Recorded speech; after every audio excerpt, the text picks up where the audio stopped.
জয় নিতাই, জয় গৌর। আমরা নিত্য প্রতি অতি মহিমান্বিত ব্রজ দেবীগণের এবং শ্রীমতী রাধারানীর শ্রীকৃষ্ণ বিরহ আমরা শ্রবণ করছি। অতি মহিমান্বিত গোপীগীতের এমনই মহিমা যে ভগবান পর্যন্ত যদি কারোর প্রতি রুষ্ট থাকেন, তথাপি গোপীগীত শ্রবণ কীর্তন মনন আদি করলে পর ভগবান পর্যন্ত সন্তুষ্ট হয়ে যান। তা আমরা একটু কেয়ারফুলি শ্রবণ করব, মনোযোগ সহকারে। তার যারা ছোট ছোট ভক্ত আছে মায়েরা, তাদেরকে একটু সাবধানে রাখবেন।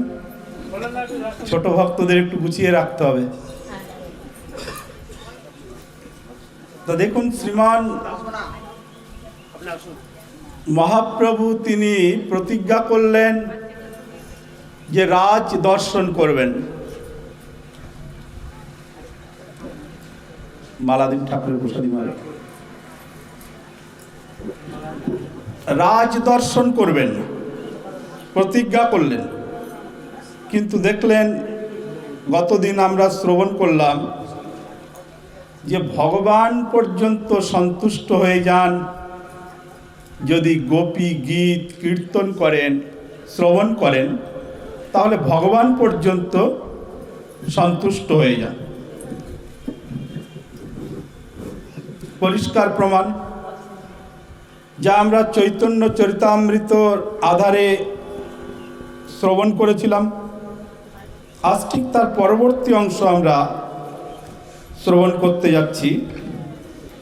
তা আমরা একটু সে বিষয়ে পুনঃ শ্রবণ করব। তব কথামৃতম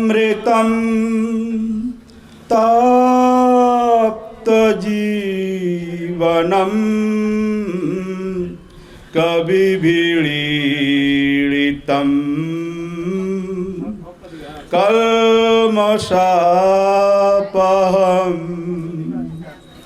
শ্রবণমঙ্গলম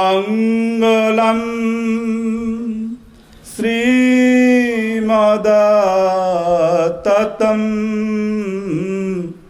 ভুবি গিনন্তি তে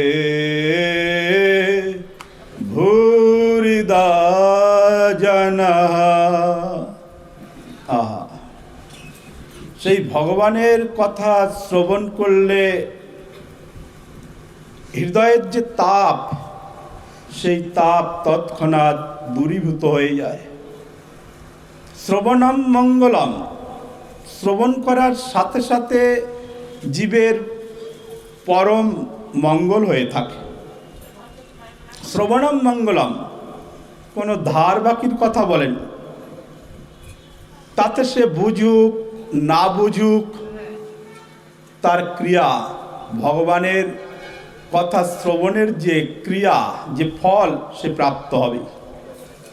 বুঝে করলে একটু ভালো, যেমন নাম করলেই ফল, কিন্তু যদি শ্রদ্ধা ভক্তির সঙ্গে নাম করে তাহলে বেশি ফল। নামের ফল কখনো অযথা যায় না। শ্রীমদ্ ভাগবত বলছেন, সংকীর্তং পারিহাস্যং বা স্তবং হেলনমেব বা। বলছেন, কেউ যদি সংকেতের দ্বারা, সংকেত কেমন, কেউ চলে যাচ্ছে, তাকে বলা হচ্ছে রাধে রাধে, হরে কৃষ্ণ, জয় নিতাই, জয় গৌর, এতেও ফল প্রাপ্ত হয়। পারিহাস্য, পরিহাস ছলেও যদি কেউ ভগবানের নাম করে, কোনো সাধু হয়তো পথ দিয়ে হেঁটে যাচ্ছে, কিছু নাস্তিক অথবা যুবক ছেলেরা ভাবলো সাধু যাচ্ছে, তাই উপহাস করছে, হরে কৃষ্ণ, রাধে রাধে, তাচ্ছিল্যমূলক। বলছেন এতেও সে ফল প্রাপ্ত হবে। সাংকেত্যং পারিহাস্যং, পরিহাস করে যদি কেউ করে তাহলেও তার ফল প্রাপ্ত হবে। সাংকেত্যং পারিহাস্যং স্তোভং, কেউ হয়তো স্তুতি অর্থাৎ গান রচনা করছে,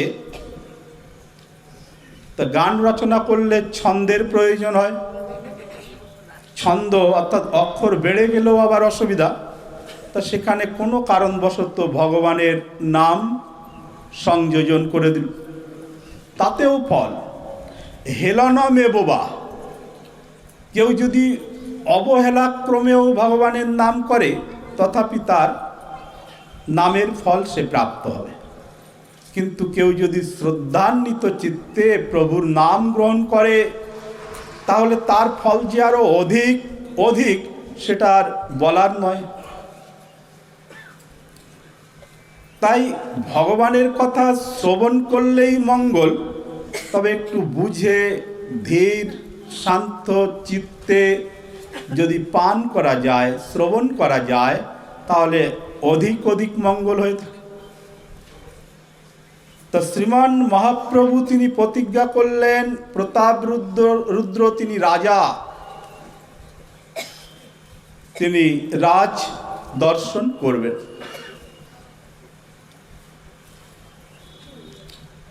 একদা রথাগ্রে নৃত্যাদি করে কীর্তন করে মহাপ্রভু ক্লান্ত শ্রান্ত ভাবে বিভোর হয়ে তিনি বলগণ্ডী স্থানে তিনি শুয়ে থাকলেন, চক্ষু বন্ধ, চক্ষু দিয়ে অশ্রু বিগলিত হচ্ছে। সে সময় মহারাজ প্রতাপরুদ্র তিনি এলেন। সার্বভৌম মহাশয় সার্বভৌম ভট্টাচার্যের সঙ্গে কথা হল, বলল আমার কি কৃপা হবে না? মহাপ্রভুর পার্ষদরা তারা প্রত্যেকেই মহারাজ প্রতাপরুদ্রকে অনেক সমীহ করেন, তিনি প্রভুর অনেক বড় ভক্ত। তারা বললেন আপনি রাজ বেশ ত্যাগ করুন, বৈষ্ণব বেশ ধারণ করুন। এলেন, তাই করুন। এবারে মহাপ্রভু তিনি তো ভাবের আবেগে চক্ষু বন্ধ করে অশ্রু বিসর্জন করছিলেন, কি যেন মনে মনে বলছিলেন ভাবের আবেগ। অকস্মাৎ অনেক সাহস করে সর্বভক্তগণের আজ্ঞাকে শিরোধার্য করে মহাপ্রভুর চরণ নিজের অঙ্কে নিয়ে সাহস করে আবার ভয়ে ভয়ে সেবাও করতে লাগল। তখন এই গোপী গীত শ্রবণ করাচ্ছে, জয়তি তেদিকম থেকে নিয়ে এই শ্লোক তপ্ত কথামৃতম তপ্ত জীবনম, যখন এই শ্লোকটি গান করতে লাগলেন, উঠি প্রেমাবেশে প্রভু আলিঙ্গন দিল, এই শ্লোক শ্রবণ করে। তুমি মোরে বহু দিলে অমূল্য রতন, মোর কিছু নাহি দিতে দিনু আলিঙ্গন। আমার কিছু নেই।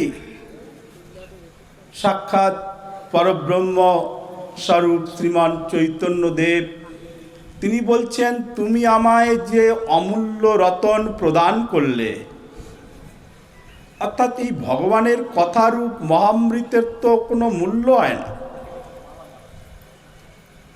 তাই আমার তো কিছু নেই, আমি তোমাকে কি দিব? মোর কিছু দিতে নাহি, কিছু দেওয়ার নেই, দেওয়ার মতো কিছু নেই, তাই কে তুমি?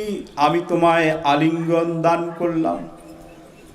এত বলি সেই শ্লোক, মানে তপ্ত কথামৃত, এত বলি সেই শ্লোক পড়ে বারবার, দুই জনার অঙ্গে কম্প, নেত্রে জলধার। এই শ্লোক শ্রবণ করে শ্রীমান চৈতন্যদেব এবং মহারাজ প্রতাপরুদ্র তারা অষ্টসাত্ত্বিক বিকারের মধ্যে কম্পন আদি, তার সঙ্গে নেত্র থেকে অনর্গল জল বয়ে চলেছে। মহাপ্রভু তখনও ভাবের আবেগে ভুরিদা ভুরিদা বলি পুনঃ করে আলিঙ্গন। আহা, তুমি শ্রেষ্ঠ দাতা, তুমি শ্রেষ্ঠ দাতা, আমাকে তুমি সেই গোপীগণের কথাকে শ্রবণ করালে, আমার কিছু নেই। বারবার আলিঙ্গন করছেন, কিন্তু তিনি জানেন না, চৈতন্যদেব তিনি জানেনই না কে ইনি। ইহা নাহি জানে হো হয় কঞ্জন, তিনি জানেন না কে ইনি। কিন্তু গোপীগীতে আকৃষ্ট চিত্ত হয়ে ভগবান পর্যন্ত বিগলিত হয়ে আলিঙ্গন দান করছে।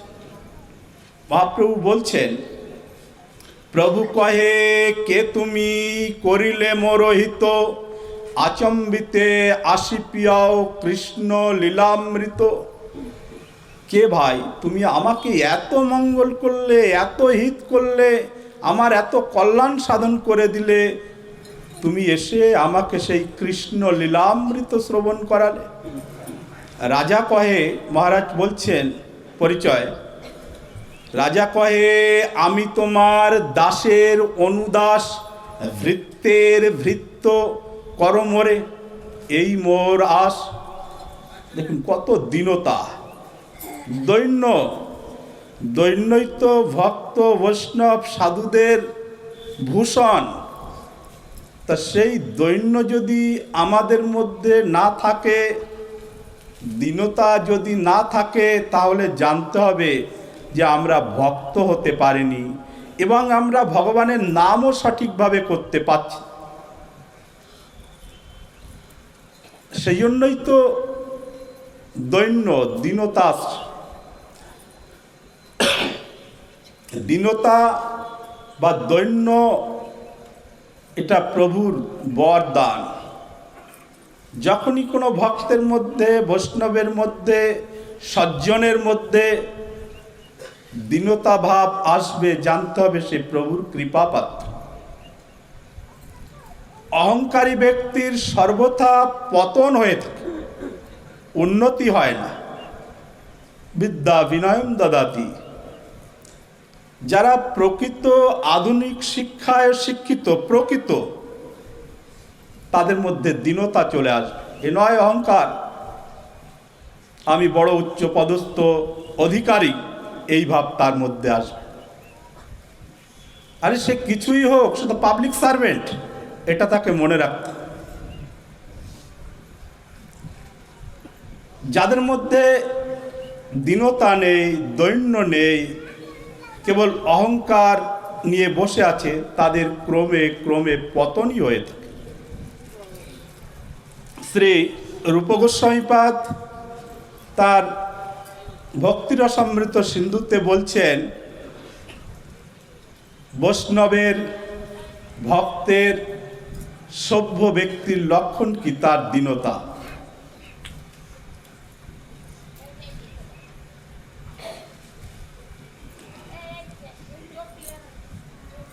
এখানেও গোপীগণ ভগবানের থেকে বিচ্ছেদ হয়ে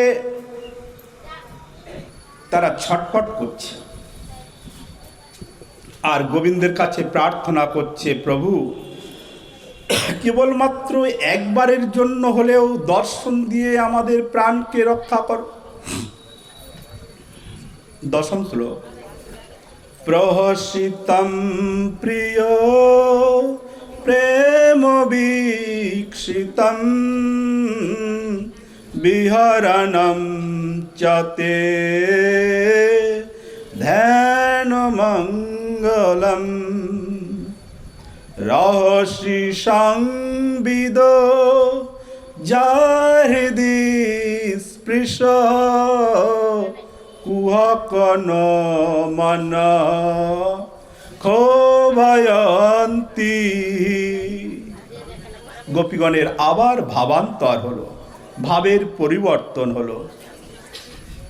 হে প্রিয়, আবার বলছেন, হে কপট শিরোমণি, তোমার মৃদু হাস্য, সপ্রেম কটাক্ষপাত সখাগণের সহিত বিচারকালে তোমার বিবিধ অঙ্গভঙ্গি দেখে এবং তোমার নির্জনে বংশী নিনাদ শ্রবণ করে তোমার হাস পরিহাস সমস্ত কিছু দেখে আমরা তোমার প্রতি আকৃষ্টা চিত্তা হয়ে ব্যাকুলিত হয়ে পড়েছি।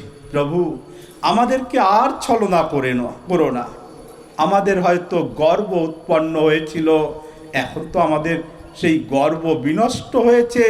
এখন তো তুমি কৃপা করে আমাদের দেখা দাও, আমাদের দর্শন দাও।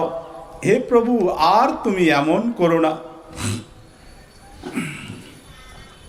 ভগবান শ্রীকৃষ্ণের বংশীর কথা এখানে বলেছেন গোপীগণ। আবার তার পূর্ব শ্লোকে অষ্টম শ্লোকাদিতে ভগবানের অধর সুধা আকাঙ্ক্ষা করেছিল। তা ভগবানের কাছে প্রার্থনা করছেন, হে ভগবান, আমাদের যেন বাঁশ হয়ে আমরা জন্মগ্রহণ করতে পারি। বলছেন কেন? বলছেন আমরা যদি বাঁশ হয়ে জন্মগ্রহণ করি তাহলে এই গোপীদের থেকে আমরা মনে করি বংশ জন্মই শ্রেষ্ঠ। তাহলে তো অহরহ তোমার অধর সুধা আমরা পান করতাম।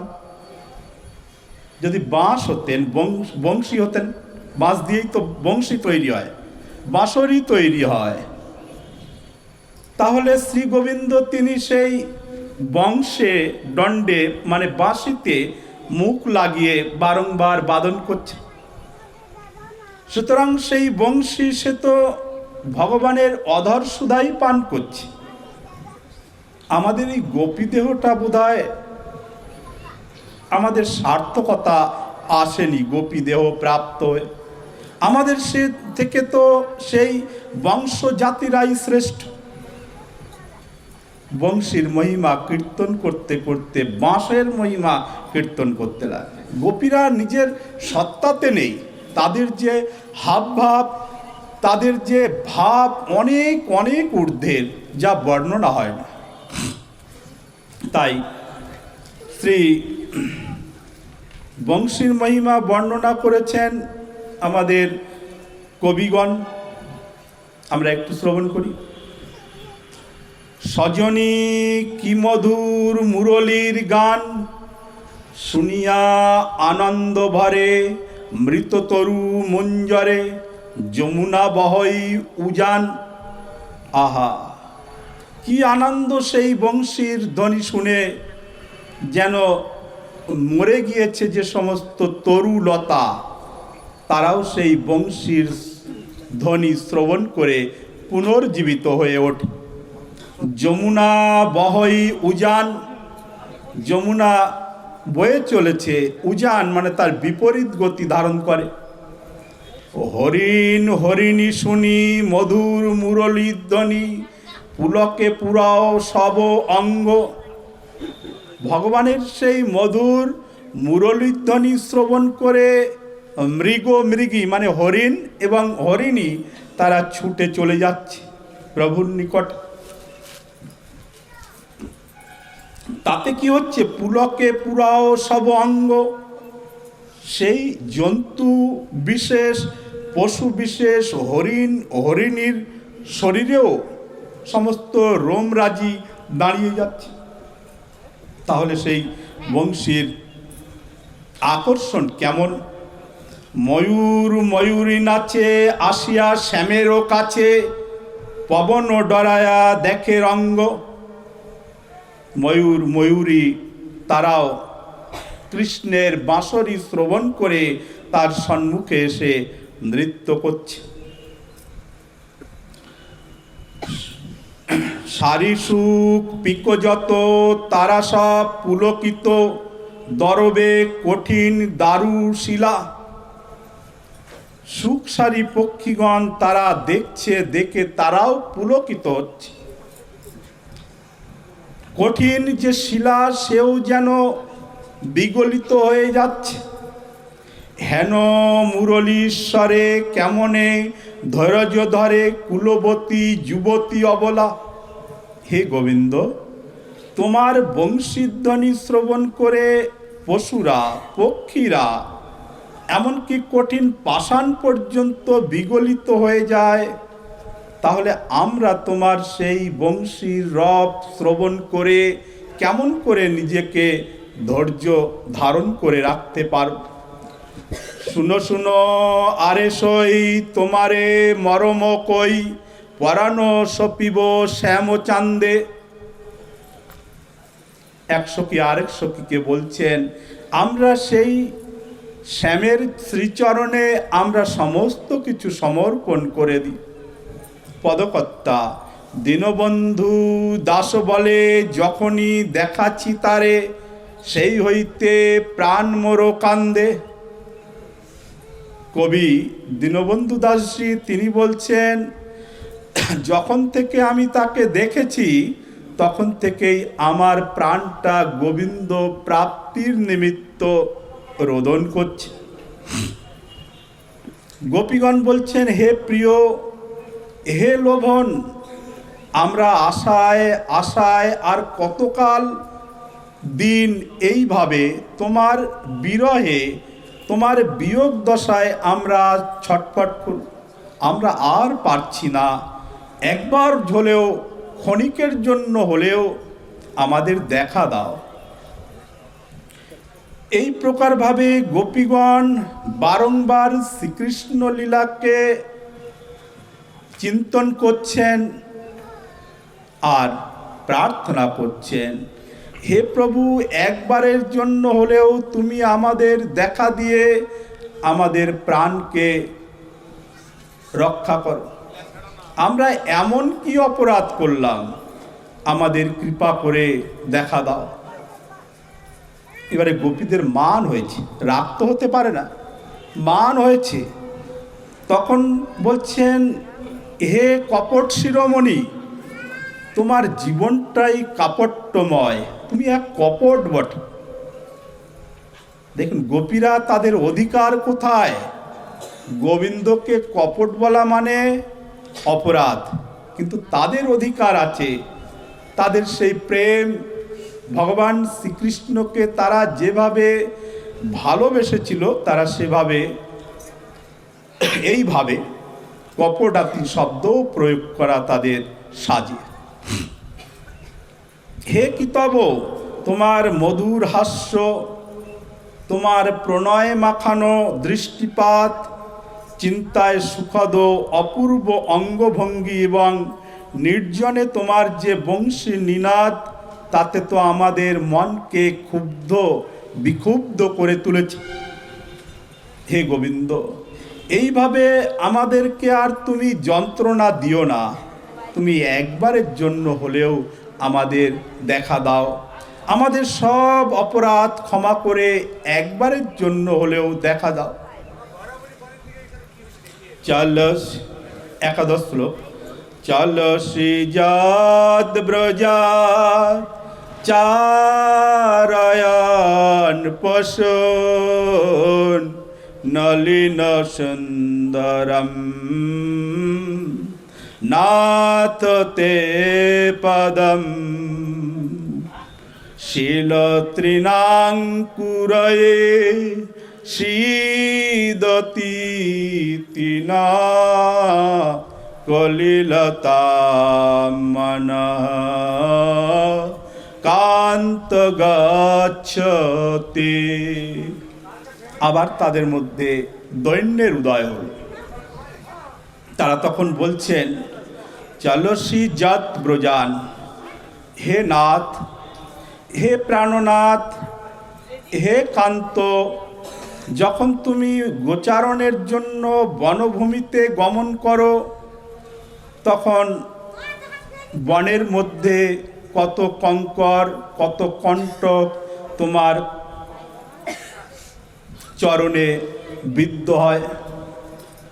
ও সুকোমল চরণতল তোমার কঙ্কর তৃণাঙ্কুর আদিতে ব্যথিত হচ্ছে বলে গোপীগণ ব্যাকুল চিত্তে আবার রোদন করতে লাগলেন। আহা, কমলের থেকেও অতি সুকোমল শ্রীকৃষ্ণের চরণ নিয়ে তাদের হৃদয়ে বেদনা উপস্থিত হলো। ভাবছে, এই গভীর নিশীতে আমাদের সেই প্রাণনাথ, প্রাণবল্লভ কত কত জায়গায় এই বন তো কণ্টকময়, কঙ্করময়, মানে কাঁকর যুক্ত, সুতরাং তার চরণে ব্যথা হচ্ছে জেনে তাদের চিত্তটাও যেন ব্যাকুলিত হয়ে যাচ্ছে। হে নাথ, তুমি ব্রজ হতে বনে যাওয়ার সময় এবং যতক্ষণ পর্যন্ত তুমি গৃহে প্রত্যাগমন না করো ততক্ষণ পর্যন্তই আমাদের চিত্তে বিভিন্ন প্রকার দুঃখের কারণ আমরা উদ্ভাবনা করে থাকি। কঙ্কর কণ্টকপূর্ণ স্থানে বিপথে তোমাকে যেতে হয়, তাতে শিলা কঙ্কর কণ্টক তোমার চরণে বিদ্ধ হচ্ছে কিনা জেনে আমরা গৃহেও স্থির থাকতে পারি না। গোপীগণ বলছেন, অথবা পশুগণ, তুমি না হয় বলবে আমি তো পথ দিয়েই যাই। বলছেন না, পশুগণ, ভগবান শ্রীকৃষ্ণের গোচারণের সঙ্গে আরও পশু থাকতো, এমনকি সমস্ত বনের হরিণ হরিণীগণ তারাও গোবিন্দের পেছনে পেছনে সারা দিন থাকত।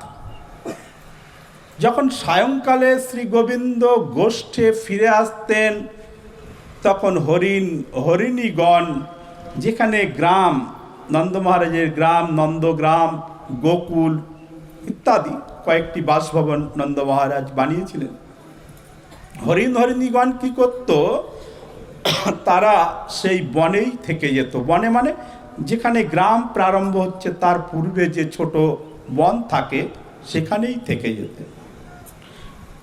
কেবল ব্রজবাসী ব্রজগোপীরাই শ্রীকৃষ্ণকে ভালোবাসত এমন নয়, বনের সমস্ত পক্ষীকুল পশুকুল তারাও গোবিন্দকে ভালোবাসত।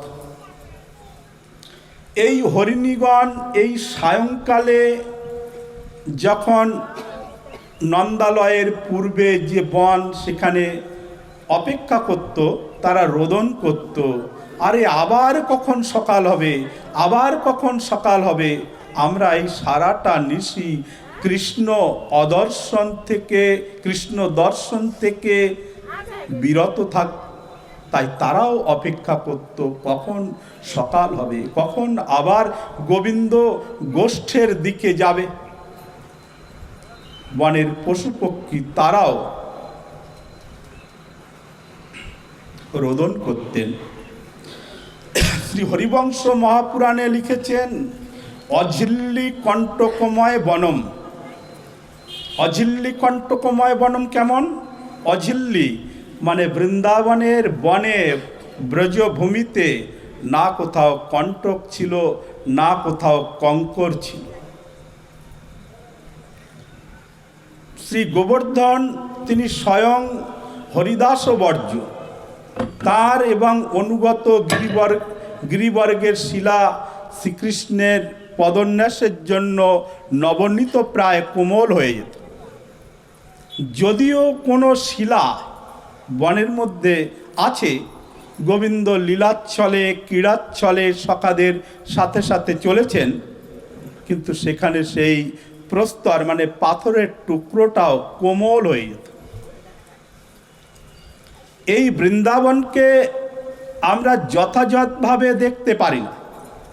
বৃন্দাবনকে দেখতে হলে অন্তর্দৃষ্টি দিয়ে দেখতে হবে, তাহলেই বৃন্দাবনের প্রকৃত যে বৃন্দাবন চিরবসন্ত তা দেখা যাবে। ভগবান শ্রীকৃষ্ণের লীলার সহায়ক যত যত জড়বস্তু সেগুলোও চিদানন্দময়, তাদের মধ্যেও সৎ চিত আনন্দ ছিল। তাই তো বনের প্রস্তর পর্যন্ত গোবিন্দ আসছে জেনে তারা অতি নরম হয়ে যেত। যেমন জিহ্বা নরম হয়, এখানে এইরকমই বলেছেন, যেমন বলছেন, যেমন আচার্যগণ লিখেছেন, আমি আমার সম্পূর্ণ জীবনে সেই রকমই বলার চেষ্টা করি, এটা সাধুদের আদেশ। তা বর্ণনা দিচ্ছেন, সেই সমস্ত প্রস্তরসমূহ জিহ্বা যেমন নরম, তারা সেই নরম কোমল হয়ে যেত। এটি ব্রজভূমির বৈশিষ্ট্যতা। ভগবান তিনি যখন বিচরণ করেন কণ্টক মানে কাঁটাও নরম হয়ে যেত। সুতরাং সেখানে তো আশঙ্কার ভয় নেই। কিন্তু গোপীগণ এমন চিন্তা কেন করেন? বলছেন গোপীগণ তারা কৃষ্ণকে এত ভালোবাসে যে তারা ভাবে না না গোবিন্দের কোনো অনিষ্ট হতে পারে। যেমন পিতামাতা হয়তো তার সন্তান সব দিক থেকে সুনিপুণ,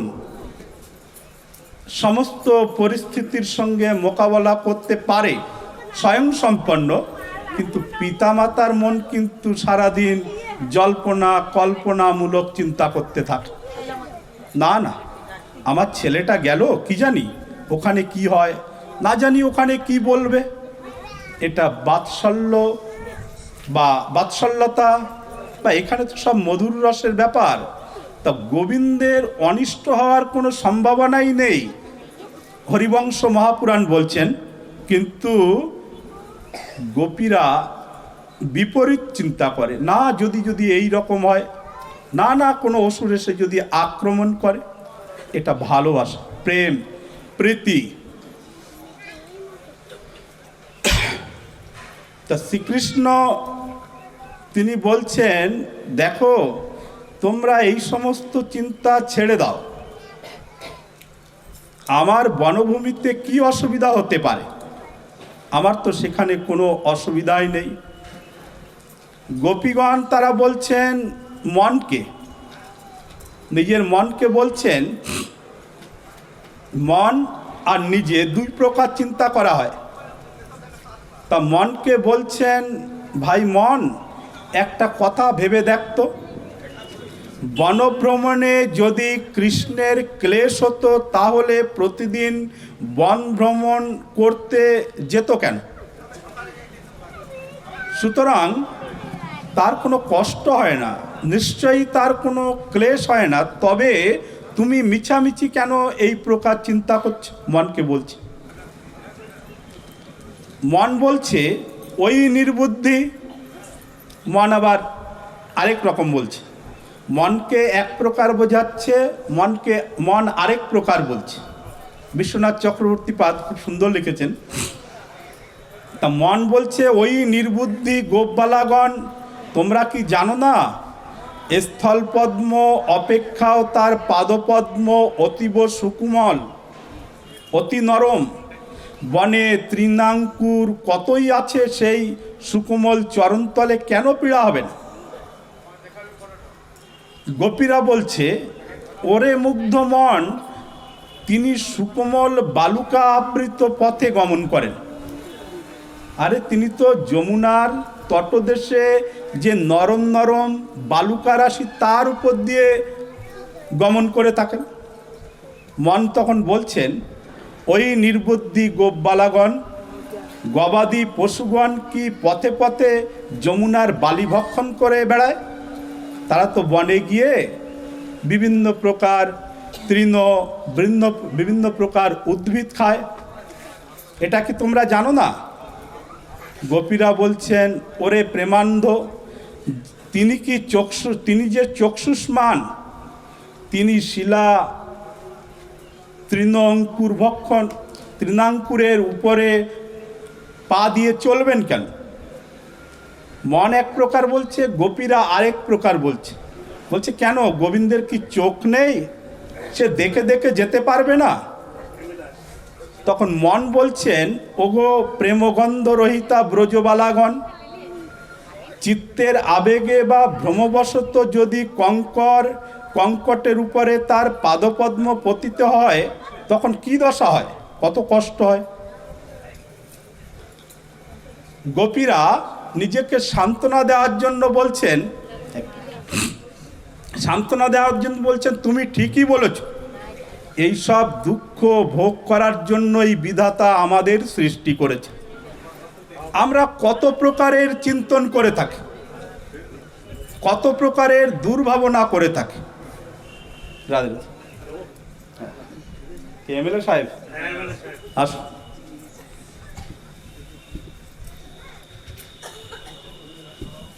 এমএলএ সাহেব আমাদের প্রধান। রাধে রাধে বলো, রাধে রাধে রাধে রাধে রাধে রাধে সব সময় আছে একদম।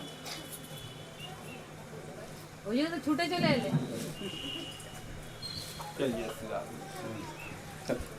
ভালো আছেন তো? এই তো মোটামুটি আছে। ওই হ্যাঁ, প্রধান দিতে রাধে রাধে বলতে বলো না, তোমার বেশি বাসে, তোমার তো দায়িত্ব, তোমার দায়িত্ব। কই আসুন। জয় জয় শ্রী রাধে। ভালো আছেন তো? হ্যাঁ। দাদা হাসি পাত করে দিয়েছে, সবুজ একদম চারিদিক। সবুজেতে পড়লো। ওই জন্য বললাম রাধে রাধে, ওই জন্যই বললাম রাধে রাধে বাবা। নিতাই গৌর হরি হরি বল, জয় জয় শ্রী রাধে নিতাই গৌর হরি হরি বল।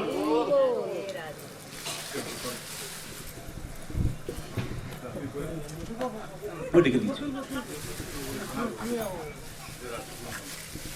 জয় জয় শ্রী রাধে শ্যাম নিতাই গৌর হরি বল। জয় মা প্রভু। তা দেখুন তাহলে গোপীগণ গোবিন্দকে কত প্রেম করেন, কত প্রীতি করেন, এটা বর্ণনা করে বলাই যায় না। আমাদের আচার্যপাদগণ ঠিক এই একই কথা বলছেন বারংবার, যে তাদের প্রেম ভক্তির কথা না কোনো লোকে দেখা যায়, না কোথাও লেখা আছে, না লেখা যায়, তথাপি ভক্ত সমাজে তুলে ধরার জন্য কেবল প্রয়াস মাত্র করছি।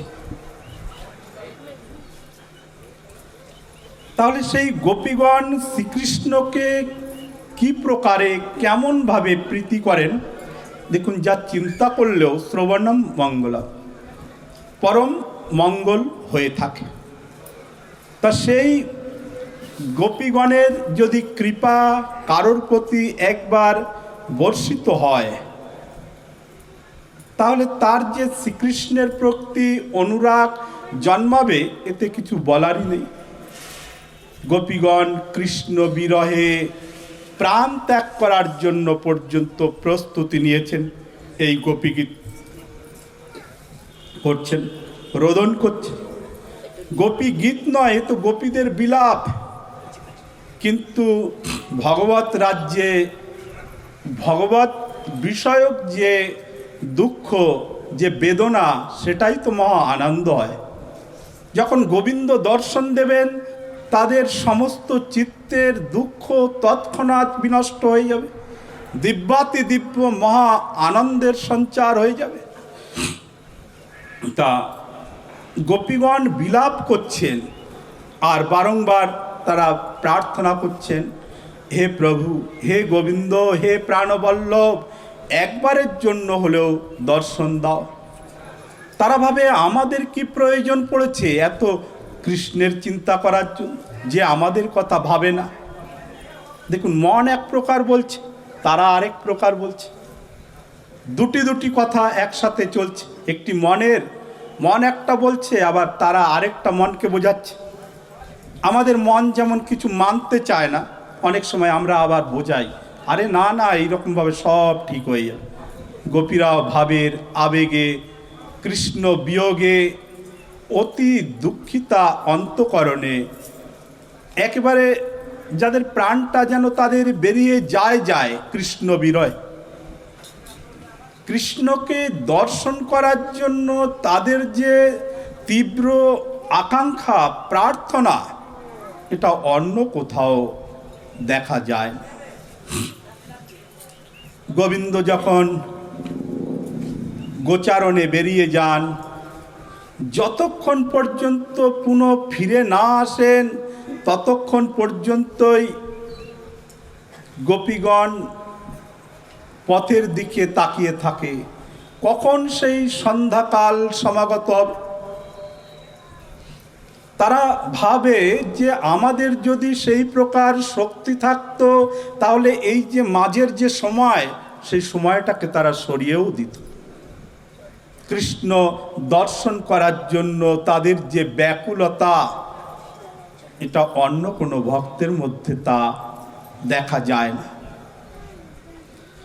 দীন পরেক্ষায়ে নীলকুন্তলয়ে বনরুহাননম বিভ্রদাবৃতম ঘনরাজশালম দর্শয়ান মুহুর মনসিনাস্মরম বীরজাচ্ছসে।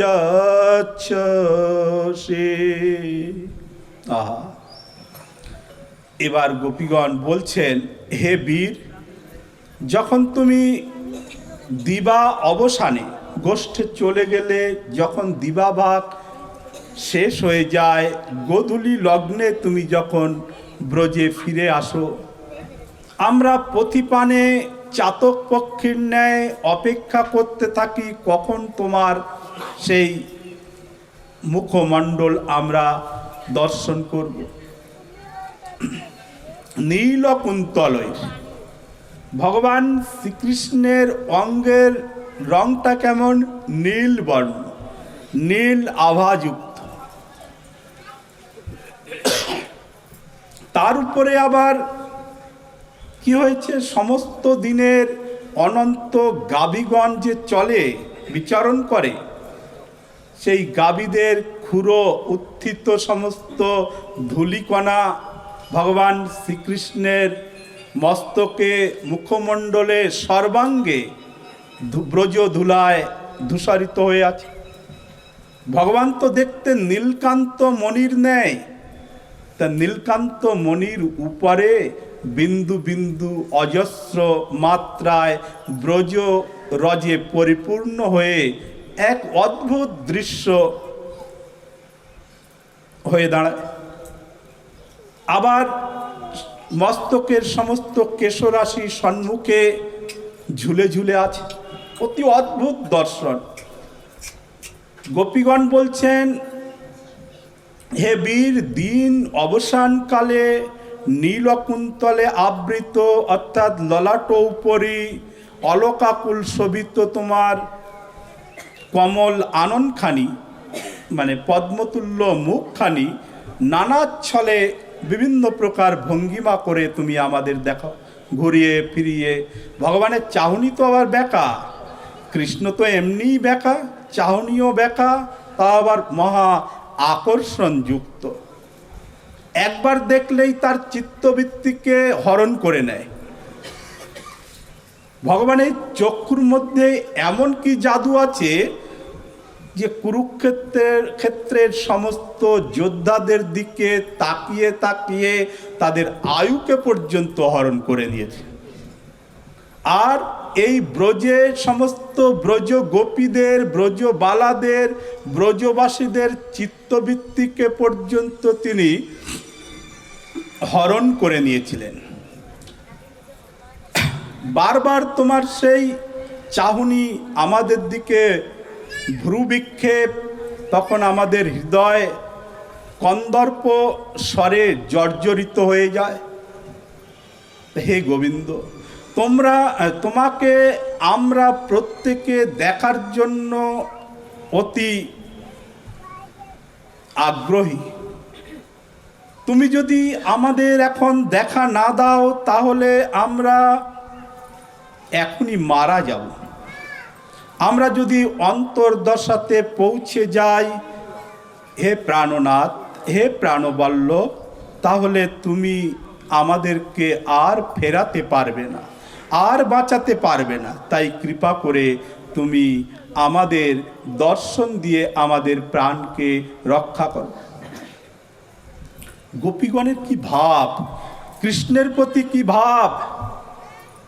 আমরা যদি একটু হরিনামও বেশি করি, তাহলে মনে মনে ভাবি অনেক কিছু হয়ে গেছে, আর দরকার নেই। নাম করতে হবে, কিন্তু নামের সাথে সাথে গোবিন্দের চিন্তন করতে হবে। লীলা স্মরণ তো আরও ঊর্ধ্বে। শ্রীমদ্ ভাগবত বলছেন, প্রিয় পরীক্ষিত, ভগবানের রূপের চিন্তা করো। ভগবানের ময়ূরপুচ্ছ থেকে চরণের নখাগ্র, নখাগ্র থেকে ভগবানের ময়ূরপুচ্ছ পর্যন্ত বারংবার চিন্তা করো। শ্রোতব্য, কীর্তিতব্য, স্মর্তব্যশ্চেত। প্রথমে শ্রবণ করো, শ্রবণ করতে করতে সেটা হৃদয়ঙ্গম হলে শ্রদ্ধালু ভক্তের কাছে সেটাকে কীর্তন করো। কীর্তন মানে কেবল যে সংকীর্তন তা নয়, এই যে বলা হচ্ছে এটাও কীর্তন। এটা গদ্যচ্ছন্দে হচ্ছে, ওটা পদ্যের ছন্দে হচ্ছে, সকলে সমবেতভাবে করা হচ্ছে। তা শ্রোতব্য, কীর্তিতব্য, স্মর্তব্যশ্চেত। প্রথমে শ্রবণ করো, শ্রবণ করো, তারপরে সেটাকে বর্ণনা করো। যারা শ্রদ্ধালু, যাদের ভক্তি আছে তাদের কাছে, তারপরে সেটাকে স্মরণ, চিন্তন করো, স্মরণ করো। বাংলায় স্মরণ বলা হয়। তা গোপীগণ তারা তো অহর্নিশি কৃষ্ণ স্মরণ করেন, কৃষ্ণ চিন্তা করেন। তাহলে সেই ভগবানকে দর্শন করার জন্য তাদের কেমন লালায়িত, এবং তারা যেন মারা যাচ্ছে, মারাই যাবে এমন তাদের লক্ষণ এসে উপস্থিত হয়েছে। কৃষ্ণ বিরহে তারা প্রাণ ত্যাগ করতে চলেছে। যেন পিপাসিত ভৃঙ্গকুল মকরন্দ পানের আশায় গোবিন্দ গোষ্ঠ থেকে যখন ফিরে আসেন, সে সময় অজস্র অজস্র ভৃঙ্গ মৌমাছি মনে করুন, তারা ভাবে এ বোধহয় সাক্ষাৎ নীল কমল। ভগবানের মুখটা দেখে ভাবে এটা নীল কমল, অর্থাৎ নীল পদ্মফুল। তা নীল পদ্মফুল ভেবে ভগবান গোবিন্দের মুখমণ্ডলের চতুর্দিকে সর্বাঙ্গে কি হয়, মৌমাছিরা এসে গুঞ্জন করতে থাকে। তারা ভাবে বোধহয় নীল পদ্ম ফুল ফুটেছে সরোবরে, কত সুন্দর। সেই প্রকার ভগবানের অঙ্গ সৌরভাদি। গোপীগণ বলছেন, আবার তুমি যখন বাম কর দিয়ে পরিশ্রান্ত হয়ে সমস্ত কেশ সম্মুখে ঝুলে আছে, সেগুলিকে নিয়ে যখন আবার গুছিয়ে দেয়, বলছেন তোমার সেই দৃশ্য দেখে আমাদের চিত্ত যেন বিক্ষুব্ধ হয়ে ওঠে। তুমি আমাদেরকে কৃপা করে একবার তুমি দেখা দিয়ে আমাদের প্রাণকে রক্ষা করো। তা এই যে ভগবান শ্রীকৃষ্ণ গোষ্ঠে ফিরে এলে পর কত সুন্দর মা যশোমতী, তিনি সুন্দরভাবে কেশ প্রস্তুত করে দিয়েছেন, গুছিয়ে বেঁধে দিয়েছেন। কৃষ্ণ তো বড় নটখট, কখনো নৃত্য করছেন, কখনো খেলা করছেন, কখনো সখাদের সঙ্গে কবাডি খেলছেন ইত্যাদি ইত্যাদি, কখনো লুকোচুরি, কখনো বৃক্ষের ডাল ধরে বাঁদরের মতো ঝুলছেন, খেলা লীলা করছেন। তাতে কি কেশরাশি তো ঠিক থাকতেই পারে না। যখন ফিরে আসেন, কেশকলাপ সম্মুখের দিকে ঝুলছে, আর পুরো দিনের সমস্ত গাভীদের পদোত্থিত ধূলিকণায় যেন সেই নীলকান্ত মণি একেবারে অদ্ভুত রূপ ধারণ করেছে। সেই দৃশ্য দেখার মতন। এখানে বৈষ্ণব দর্শনী টিকাকার শ্রী সনাতন গোস্বামী প্রভুপাদ, তিনি এখানে বলছেন যে একবার ভগবান কৃষ্ণ এবং বলদেব নন্দ মহলে, নন্দ আঙ্গিনাতে মা যশোমতী, মা রোহিণী তাদেরকে সুন্দরভাবে সাজিয়ে দেন। সাজিয়ে দিলে কি হবে, যেখানে কাদা আছে সেই কাদা সমস্ত শরীরে মেখে নেন। বলছেন সে তো অদ্ভুত দৃশ্য, সেই ব্রজকর্দম লিপ্ত হয়ে যেন অঙ্গ রাগ ধারণ করেছে। সেই ব্রজের রজ সমস্ত শরীরে মেখে যেন গোবিন্দের রূপ আরো যেন বর্ধিত হয়েছে। মা যশোমতী প্রায় দেখতেন যে এতভাবে সুন্দরভাবে শৃঙ্গার করে দেওয়ার পরেও কানাই বলাই তারা কাদা কেন মাখে। একবার মা যশোমতী ছুটে গিয়ে কানাইকে ধরাও তো মুশকিল, তাকে জোর করে ধরে কৃষ্ণ বলরামকে ধরে নিয়ে আসছে আর রাগ করে বলছে, তুই কি আগের জন্মে শূকর ছিলি নাকি রে, যে সবসময় ছেড়ে দিলেই কাদায় চলে যাস। কানাই বলদেবের দিকে ইঙ্গিত করছেন, বলছেন দেখেছো মা কত জ্ঞানী, কত দূরদর্শিতা, আমি যে বরাহ রূপ ধারণ করেছিলাম সেটা তো জানে মা। কৃষ্ণ বলরাম যখন এইভাবে ব্রজে লীলা করতেন, গৃহের সমস্ত গোপীরা গৃহকর্ম ছেড়ে কৃষ্ণের এই অদ্ভুত রূপরাশি তারা পান করতেন, দেখে চক্ষু দিয়ে পান করতেন। আহা কি অদ্ভুত রূপরাশি! তো শ্রী গোবিন্দের রূপের সঙ্গে অন্য কারোরই তুলনা হয় না। রূপমাধুর্য একটা, যেটা নারায়ণের মধ্যে নেই। বেণু মাধুর্য, লীলা মাধুর্য ইত্যাদি মাধুর্য চতুষ্টয়। তা গোপীগণ শ্রীকৃষ্ণের সেই কর্দমাক্ত লীলা শরীরের অঙ্গরাগ ধারণ করে যেন এক অপূর্ব শোভা ধারণ করেছে। যখন কৃষ্ণ বলরাম হাঁটতে শিখেছে, 1-2 পা গিয়ে পড়ে যায়। এমন চঞ্চল নন্দ মহারাজের যদি 9 লক্ষ ধেনু থাকে, তাহলে 2-4 লাখ তো বাছুর স্বাভাবিকভাবেই আছে, ছোট ছোট বাছুর। 2-1 পা হেঁটেই ছুটে গিয়ে বাছুরের লেজ ধরল। এবার ছোট বাছুরের যে দৌড়, সেটা ঘোড়ার থেকে কোনো অংশ কম নয়, অতি দ্রুত গতিতে বাছুর ছুটতে পারে। কৃষ্ণ বলরাম বাছুরের লেজ ধারণ করে যখন ঘোড়ার মতন বাছুরটি ছুটেছে, 1-2 করে দাঁত উঠেছে 2 মাড়িতে, তারা খিলখিল করে হাসছেন আর সেই বাছুরের সঙ্গে ছুটে ছুটে বেড়াচ্ছে। কি অদ্ভুত দৃশ্য! গোপীগণ এবং সমস্ত ব্রজবাসীগণ কৃষ্ণের সেই অপরূপ লীলা দর্শন করে তারা বিমোহিত হয়ে যেত। এক গোপী ছিল, তার সন্তান সন্ততি ছিল না। কৃষ্ণকে এসে মাঝে মধ্যেই দেখে গিয়ে তার সন্তানের আশা পূরণ হয়ে যেত। তা ভাবছেন যে 1-2 বার না হয় নন্দ মহারাজের গৃহে যাওয়া যায়, বারবার গেলে সেটা ভালোও লাগে না। তা ভাবছেন যে কি করা যায়। তার আবার গৃহে এই গোমাতা নেই, গাভী নেই। নন্দরানীকে গিয়ে বলছেন যে মা, আমি গোবর নিয়ে যেতে চাই। মা যশোমতী বললেন, আরে পাগলি, তুই গোবর নিয়ে যাবি, তাতে এতে বলার কি আছে, নিয়ে যা, যত লাগে নিয়ে যা, এটা বলার কি আছে। গোবরটা অভিপ্রায় নয়, কানাইকে দেখবে। কানাইকে দেখেই তাদের আনন্দ। সেই গোপী কানাইকে স্পর্শ করতে চায়। গোবরের ঝোড়াটা নিয়ে গিয়ে দেখছেন কানাই কোথায়।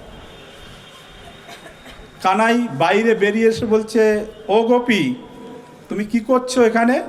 ছোট্ট বলছেন যে আমি তো গোবর নিতে এসেছি। বলছেন কবার নেবে? বলছেন যতবার লাগবে নিয়ে যাব। আরে 1 জোড়া গোবর নিলেই তো আর প্রয়োজন কি আছে। গোপী 1 জোড়া গোবর ভরছে হাত দিয়ে, মুখটা চোখটা শ্রীকৃষ্ণের দিকে, কানাইয়ের দিকে দেখে সে নিজের পুত্র জ্ঞানে নিজের ভেতরে চিন্তন করছে, বাৎসল্য প্রেম। এইভাবে সেই গোপীর 1 জোড়া গোবরেই কাজ মিটে যায়, অত লাগে না। সেই গোপী বারবার আসছে কৃষ্ণ দর্শনের জন্য।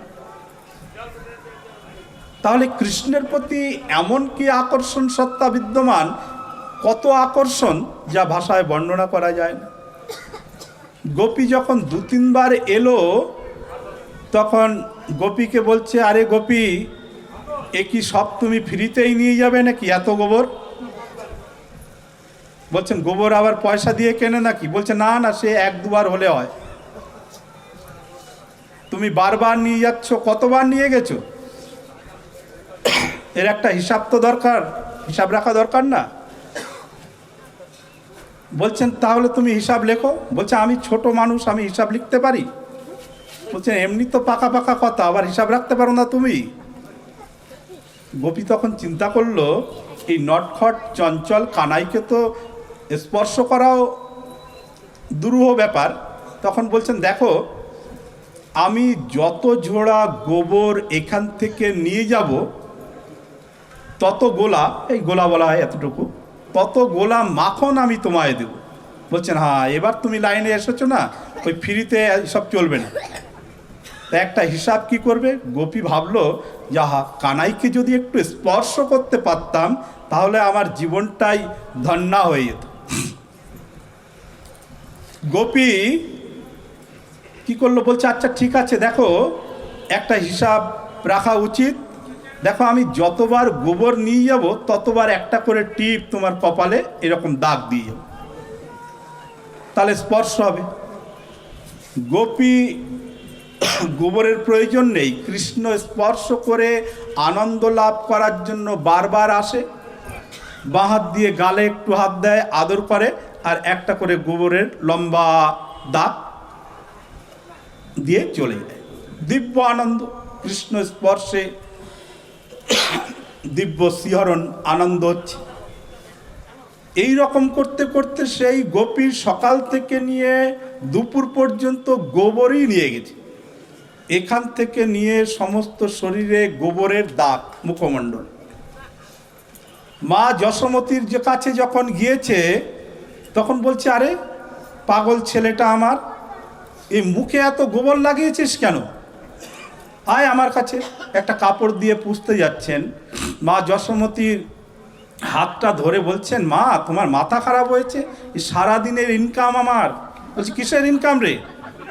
বলছেন কেন, ওই গোপী যে গোবর নিতে এসেছিল না, ওর সঙ্গে আমার কথা হয়েছে যে যত ঝোড়া গোবর নিয়ে গেছে ততগুলি মাখনের ডেলা আমাকে দেবে। সেই তো এই হিসাব কিতাব। বলছে দূর পাগল, তোকে বোকা বানিয়েছে। তা ব্রজের সমস্ত সকলেই, এমনকি ব্রজের পশু পক্ষী পর্যন্ত, তারাও শ্রীকৃষ্ণকে ভালোবাসত। শ্রীকৃষ্ণকে ভালোবাসাই তাদের এক দিব্য আনন্দ। এই গোপীগণের কৃষ্ণের নিকটে যে কামনা বাসনা, এটা অপ্রাকৃত। তাদের যে ইচ্ছা, সেই ইচ্ছা কি না, কৃষ্ণ দর্শন করতে পারলেই তাদের আনন্দ। তাদের অন্য কোনো অভিলাষা ছিল না। গোপীগণ কেমন না, কৃষ্ণ সুকৈক তাৎপর্য। হ্যাঁ,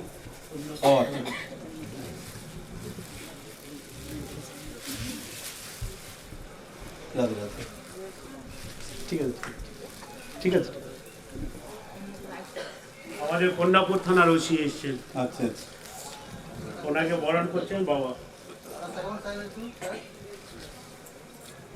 ওখানে জয় জয় শ্রী রাধে। খুব ভালো লাগলো আপনারা এসেছেন।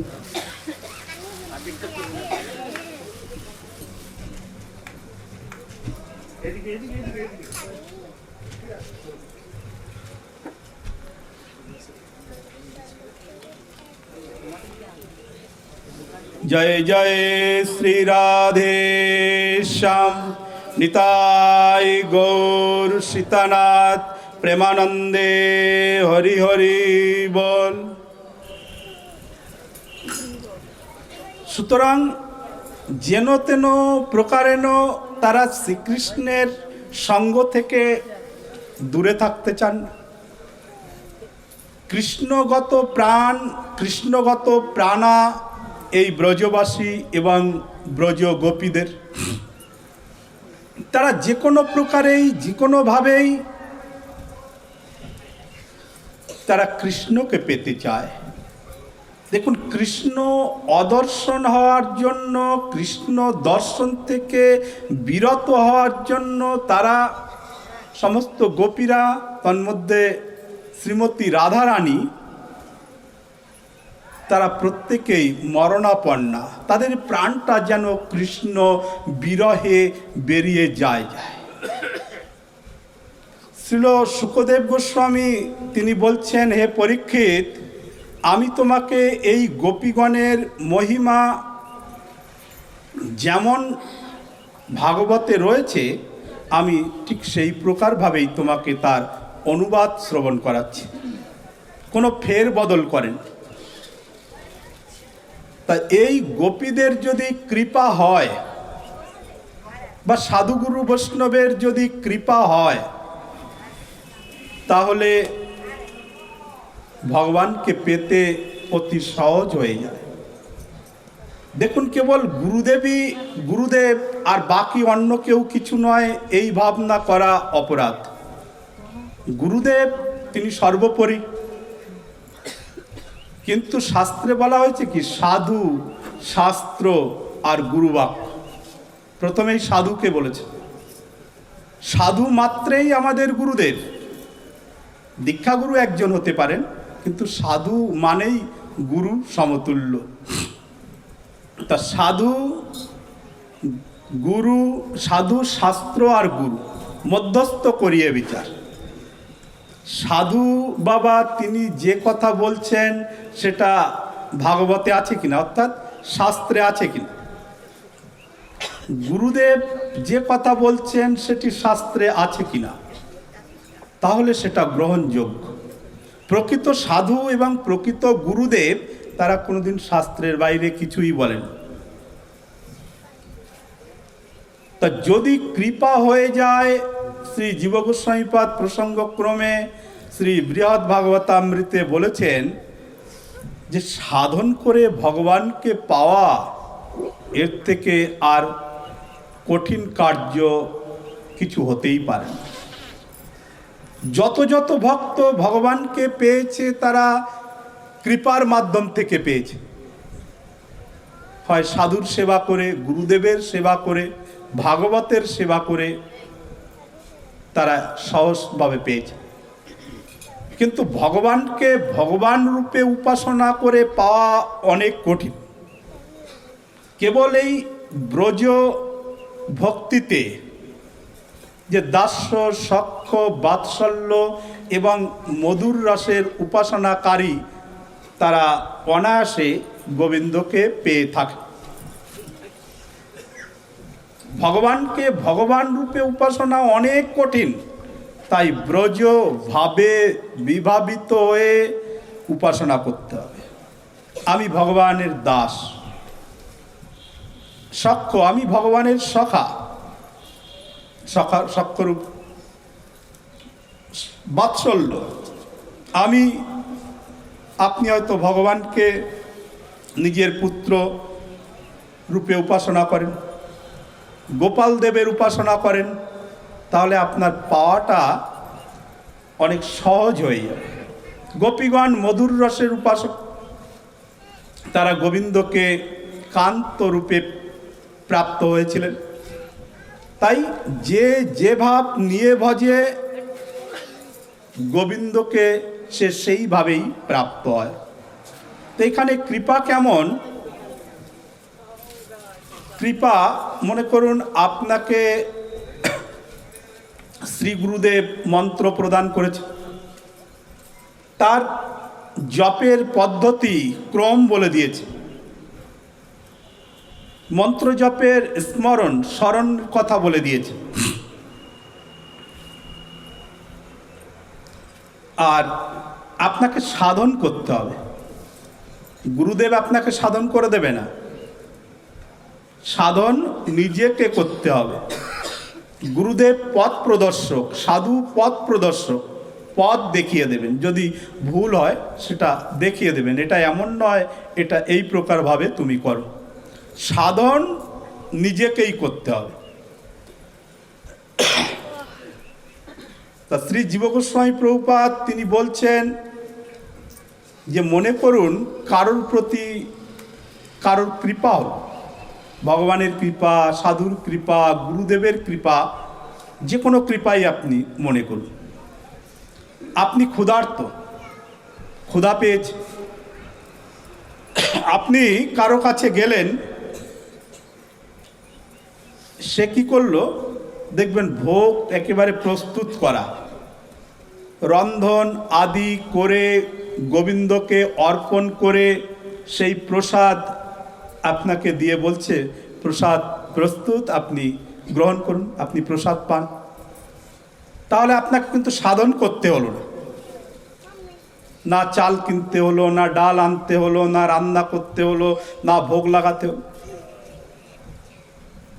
আপনি ক্ষুধার্ত, আপনি কোথাও অন্য জায়গায় গেলেন, তিনি বললেন আচ্ছা ঠিক আছে, আপনি তো অনেক ক্ষুধার্ত, আমার তো এখানে কিছু ব্যবস্থা নেই, তবে আমি আপনাকে চাল ডাল তেল তরি তরকারি ইত্যাদি সব দিয়ে দিচ্ছি, আপনি রন্ধন করে আপনি সেবা করুন।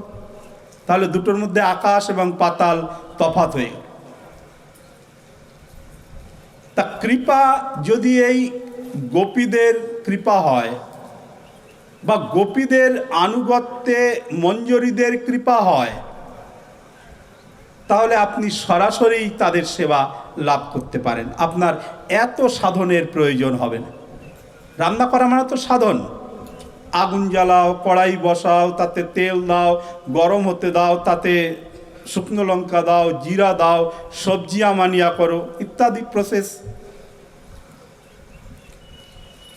আর আপনি স্বাভাবিকভাবেই যদি কৃপা প্রাপ্ত হলেন, তাহলে এই সাধনের প্রয়োজন নেই, আপনাকে প্রস্তুত করা প্রসাদই দিয়ে দিল।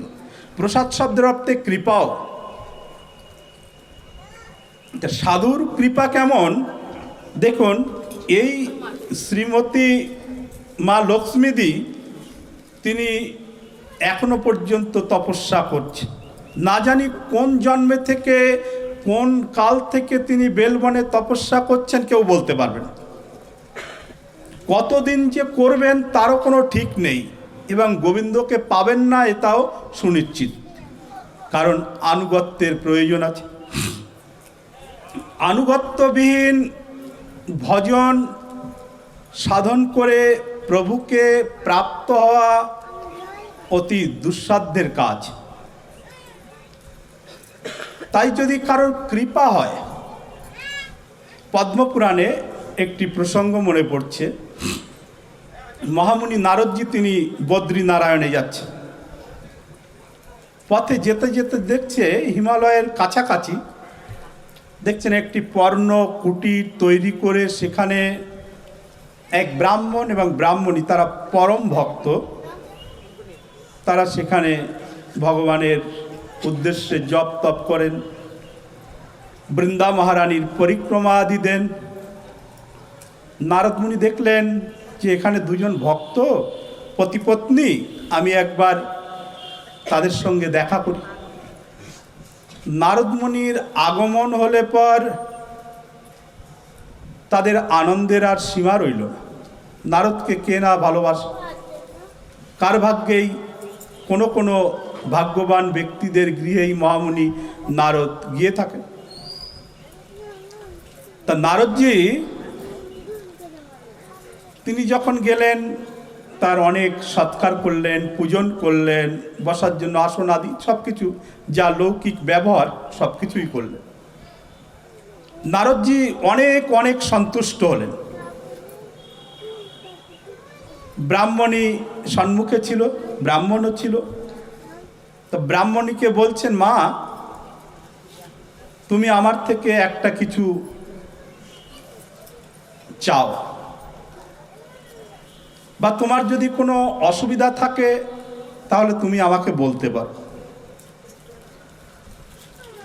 মাতাজি বললেন, হে মহামুনি, আমরা এমনি ভগবানের কিঞ্চিত ভজন সাধন করে অনেক সুখে আছে, অনেক আনন্দে আছে। কিন্তু আমরা তো মায়িক, মায়া মমতা সংসার আবদ্ধ, সুতরাং আমার একটু মায়া আছে। তাই মাঝে মাঝে ভাবি আমার যদি একটি সন্তান হতো তাহলে খুব ভালো হতো, মনে মনে ভাবি। তা আপনি তো শ্রীমান নারায়ণের কাছে যাচ্ছেন, তো ওনাকে জিজ্ঞাসা করবেন যে আমাদের কোনো সন্তান সন্ততি হবে কি না। নারদজি বললেন, ঠিক আছে মা, আমি আমার কার্য সমাধা করে ভগবানকে তোমার কথা নিবেদন করব, বলব। মহামুনি নারদ তিনি ভগবান নারায়ণের সঙ্গে সাক্ষাৎ করার পর যখন ফিরে আসবেন, তখন দাঁড়িয়ে আছেন, তখন নারদজি নারায়ণ বলছেন, আরে নারদ, হে বৎস, তুমি কি আরও কিছু বলতে চাও? বলছেন, হে ভগবান, হ্যাঁ, আমি আর একটি নিবেদন আপনাকে করতাম। আচ্ছা বলো। বলছেন, আপনার দুই ভক্ত হিমালয়ের নিকটে নিকটে তারা বানপ্রস্থিদের ন্যায় জীবনযাত্রা করে আপনার উপাসনা করে। নারায়ণ তিনি ওই যোগ অবলম্বন দ্বারা বললেন, হ্যাঁ, তা কি হলো? বলছেন, না, সেই আপনার ভক্ত সেই মাতাজি আমাকে বলেছিল যে আপনাকে নিবেদন করতে, তার ইচ্ছা মনে মনে যে একটি সন্তান সে প্রাপ্ত হোক। শ্রীমান নারায়ণ তিনি বললেন, না না, তার তো সন্তান সন্ততি কয়েক জন্মই হবে না, কয়েক জন্মই সন্তান সন্ততি হবে না। আচ্ছা ঠিক আছে। মহামুনি নারদ মাতাজির সঙ্গে দেখা করে বললেন, মা, ভগবান নারায়ণ তিনি বলেছেন যে তোমার কোনো সন্তান সন্ততি হবে না।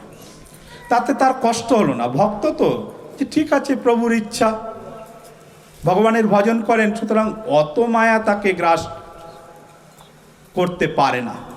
যারা ভগবানের ভক্ত তাদের দেখবেন অনেক দুর্ঘটনা, কোনো অপ্রিয়কর ঘটনা ঘটলেও সে নিজেকে কন্ট্রোল করতে পারে। কেন না, তার যে ভজন সাধন আছে, হরিনাম করে। মাতাজি তাতে কোনো মন খারাপ হলো না, বললেন, ঠিক আছে, যখন প্রভুর ইচ্ছা নেই তাহলে সেটা মঙ্গলই। প্রভু যা করেন জীবের মঙ্গলের জন্য করে থাকেন, ঠিক আছে। নারদজি তিনি চলে গেলেন। অনেক দিন পর হিমালয়ে যাওয়াটা ছিল অনেক কঠিন, এখন তো অনেক সুবিধা হয়েছে।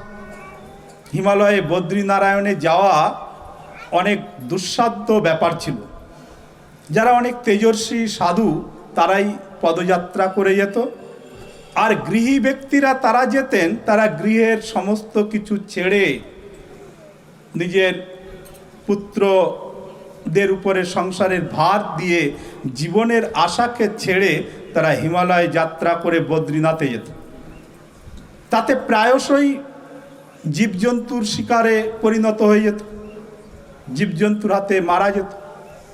কেউ কেউ নারায়ণের ইচ্ছায় দর্শনও পেতেন। অনেক কঠিন, বহুদিন লাগত, রাস্তাঘাট কিছুই ছিল না। এই রকম পরিস্থিতিতে কোনো এক সাধু শ্রীমান বদ্রীনারায়ণে যাওয়ার জন্য যেতে যেতে সাথে কিছু খাবার ছিল আর নেই। অনেক দিন অনাহারে পথে চলেছে, ঝর্ণার জল পান করে করে। জল খেয়ে কি আর পেট ভরে, আশা মেটে? যেতে যেতে এই ব্রাহ্মণীর গৃহ দেখে সাধু খুব আনন্দ হলো। তাহলে এখানে কেউ থাকে, আমাকে অবশ্যই কিছু আহার্য প্রদান করবে, তা না হলে আমি তো মারাই যাব। ব্রাহ্মণী সাধুকে দেখে তাদের তো আরো আনন্দে মন ভরে উঠল।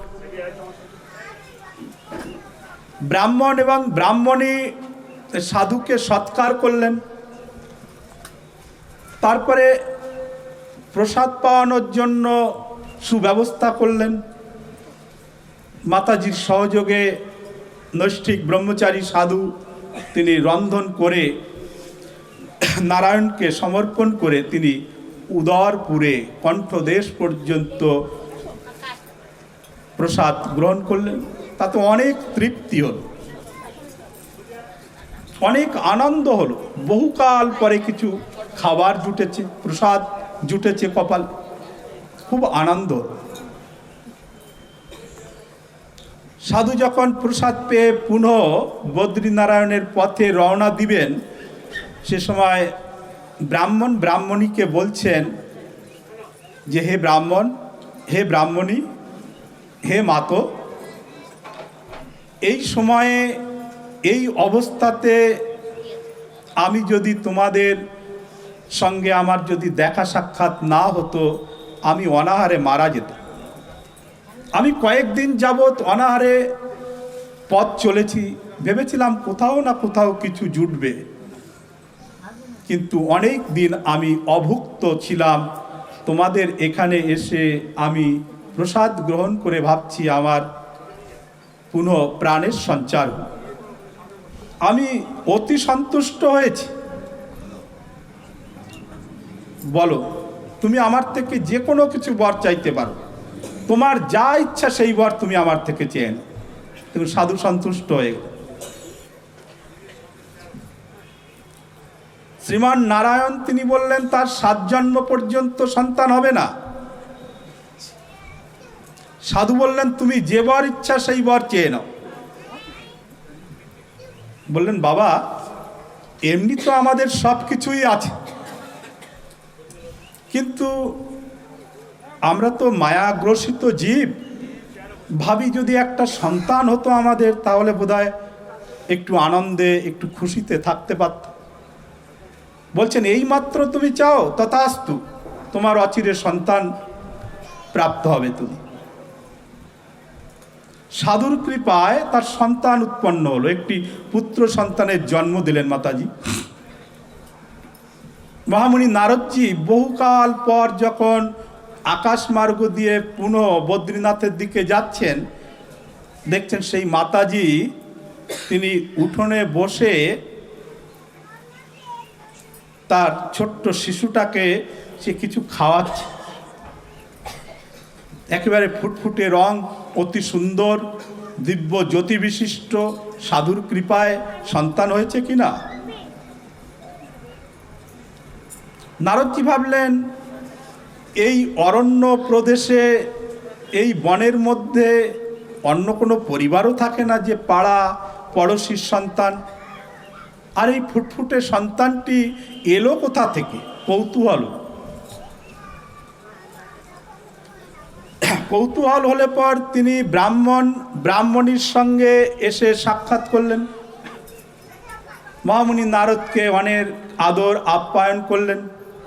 নারদমুনি নিজে জিজ্ঞাসা করছেন এই সুন্দর শিশুটি কার। মাতাজি বললেন আমারই সন্তান এটা। নারদমুনির মনটা খুব খারাপ হয়ে গেল।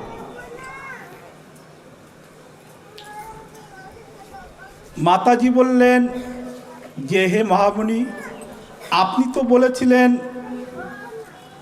যে আমাদের কোনো সন্তান সন্ততি 7 জন্ম পর্যন্ত হবে না, কিন্তু এক সাধুর কৃপায় সেই সাধু আমাকে আশীর্বাদ করলে পর আমার তো এই সন্তান হয়েছে, অথচ শ্রীমান নারায়ণ এই রকম বলেছিলেন। নারদমুনির একটু লজ্জাও হল। তিনি আর কাল বিলম্ব না করে সঙ্গে সঙ্গে চলে গেলেন বদ্রী নারায়ণ।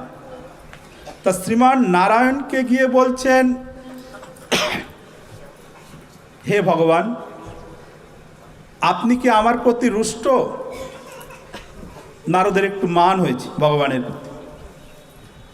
বলছেন কেন হঠাৎ এমন ধরনের ব্যাকা প্রশ্ন নারদ। তো বলছেন জানি না, আমাকে সবাই একটু সম্মান দেয়, বোধহয় আপনার এটা ভালো লাগে না। বলছেন কেন, কি হয়েছে বল। বলছেন কেন, সেই ব্রাহ্মণীর কথা আমি আপনাকে বললাম যে তার সন্তান সন্ততি হওয়ার সম্ভাবনা আছে কি না, আপনি ধ্যানস্থ হয়ে বললেন 7 জন্ম তার সন্তান হবে না, এই তো তার সন্তান হয়েছে। তাহলে আমার একটা মান সম্মানের ব্যাপার আছে না? আর আপনি বলেছেন রেফারেন্স আপনার, সুতরাং আপনারও তো এতে, আপনার মহিমাও তো এতে ক্ষুণ্ণ হচ্ছে। ও এই ব্যাপার। ঈষৎ হেসে নারায়ণ বলছেন, দেখো, বিধির বিধানকে আমি খণ্ডন করি না, করতে পারি না, করলেও করতে পারি না। কদাচিৎ এক দুই জায়গাতেই গোবিন্দ বিধিকে ভঙ্গ করেছেন। যেমন মনে করুন, ভগবান শ্রীকৃষ্ণ শান্তিপুনি মণির পুত্রকে প্রাণ দান করে অন্য লোক থেকে এনে নিজের শরীর প্রদান করে দান করেছিলেন। একটা কথা দিয়েছিলেন তাই। তা না হলে প্রভু কিন্তু বিধিকে কখনো এদিক সেদিক করেন, পারেন কিন্তু করেন না। ভগবান শ্রীমান নারায়ণ বলছেন, ও এই ব্যাপার, দেখো আমি ঠিকই বলেছিলাম। বলছেন ঠিকই বলেছেন মানে তার সন্তান হয়েছে, আপনি বললেন 7 জন্ম কিছু হবে না। বলছেন আমি কি করব, আমি ভক্তের অধীন, নহম ভক্ত পরাধীন। আমি তো কিছু করতে পারি না। আমার ভক্ত সে অভুক্ত থেকে তাদের কাছে সেবা গ্রহণ করে তার হৃদয় কন্দর আনন্দে ভরে গিয়ে সন্তুষ্ট হয়ে তাকে বর দিয়েছে, সেই বর তো আমি এদিক ওদিক করতে পারি না। তাহলে সাধুর কত শক্তি যে ভগবানের বিধির বিধানকে পর্যন্ত খণ্ডন করে দিতে পারেন। ভগবান সেটা গ্রহণ করেন না। আমার ভক্ত তাকে বর দিয়েছে, মানে আশীর্বাদ দিয়েছে, তাতে আমার মহিমা কিছু ক্ষুণ্ণ হয় হোক, কিন্তু আমার ভক্তের যাতে মহিমা ক্ষুণ্ণ না হয়। তাহলে সাধুর কৃপায় কি না হতে পারে। তন্মধ্যে আবার যদি এই ব্রজ গোপীদের কিঞ্চিত কৃপা কেউ প্রাপ্ত হয়, গোপীদের কথা শ্রবণ করে ব্রজে গিয়ে কৃষ্ণ লীলা স্থান সমূহ দর্শন করে, পরিক্রমা করে, তার মহিমা বর্ণন করে, শ্রবণ করে, তাহলেও তাদের কৃপা স্বাভাবিকভাবেই বর্ষিত হয়ে যায়। তা এখানে কৃপার ব্যাপার। অধিকাংশ ভক্তেরাই যারা যারা প্রভুকে প্রাপ্ত হয়েছেন, অধিকাংশ তারা কৃপার মাধ্যম থেকেই প্রভুকে প্রাপ্ত হয়েছে। সাধন করে প্রভুকে পাওয়া অনেক কঠিন।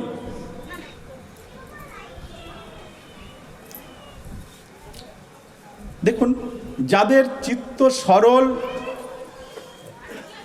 যারা শ্রীকৃষ্ণকে প্রাপ্ত হওয়ার জন্য লালায়িত, তারাই প্রভুকে প্রাপ্ত হয়।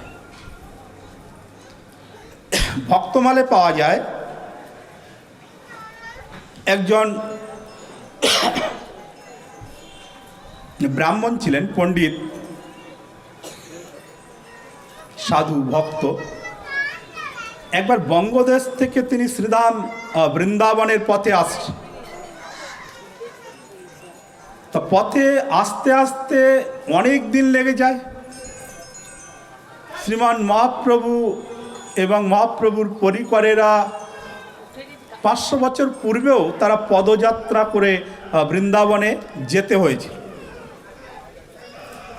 কেন না, আর কোনো উপায় ছিল না, আর কোনো রাস্তা ছিল না, যান বাহন আদি ইত্যাদি ব্যবস্থা ছিল না।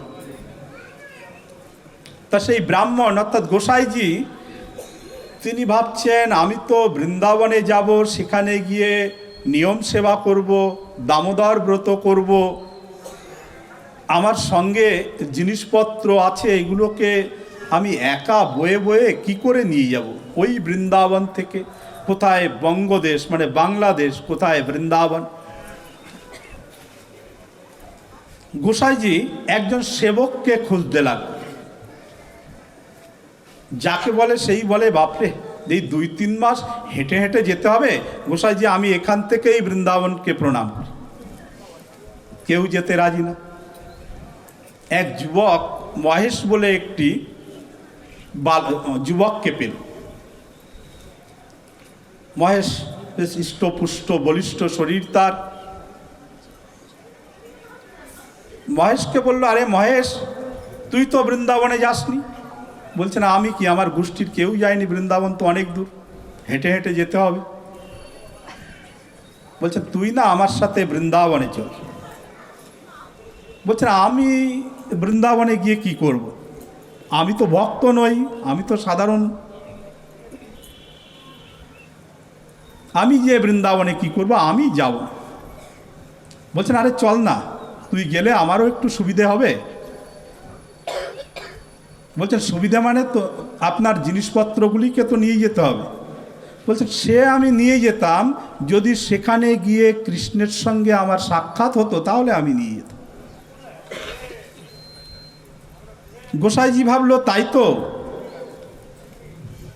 এই মহেশ বেশ শক্তিসম্পন্ন যুবক, একে যদি নিয়ে যেতে পারি তাহলে ভালোই হবে। তখন বুদ্ধি করে বলছেন, আরে তুই কি জানিস না যে গোবিন্দ সেখানে সর্বদাই লীলা করে, তুই গেলেই দেখা হবে। আবার একটু ভয় ভয় লাগছে, যদি দেখা না হয় তাহলে তো আমার সঙ্গে লড়াই ঝগড়া আরম্ভ করবে। গোসাইজি বলছেন তুই জানিস না, অদ্যাপিও সেই লীলা করে গৌর রায়, কোনো কোনো ভাগ্যবান তাহা দেখিবারে পায়। গোসাইজি যুবকটিকে ম্যানেজ করলেন,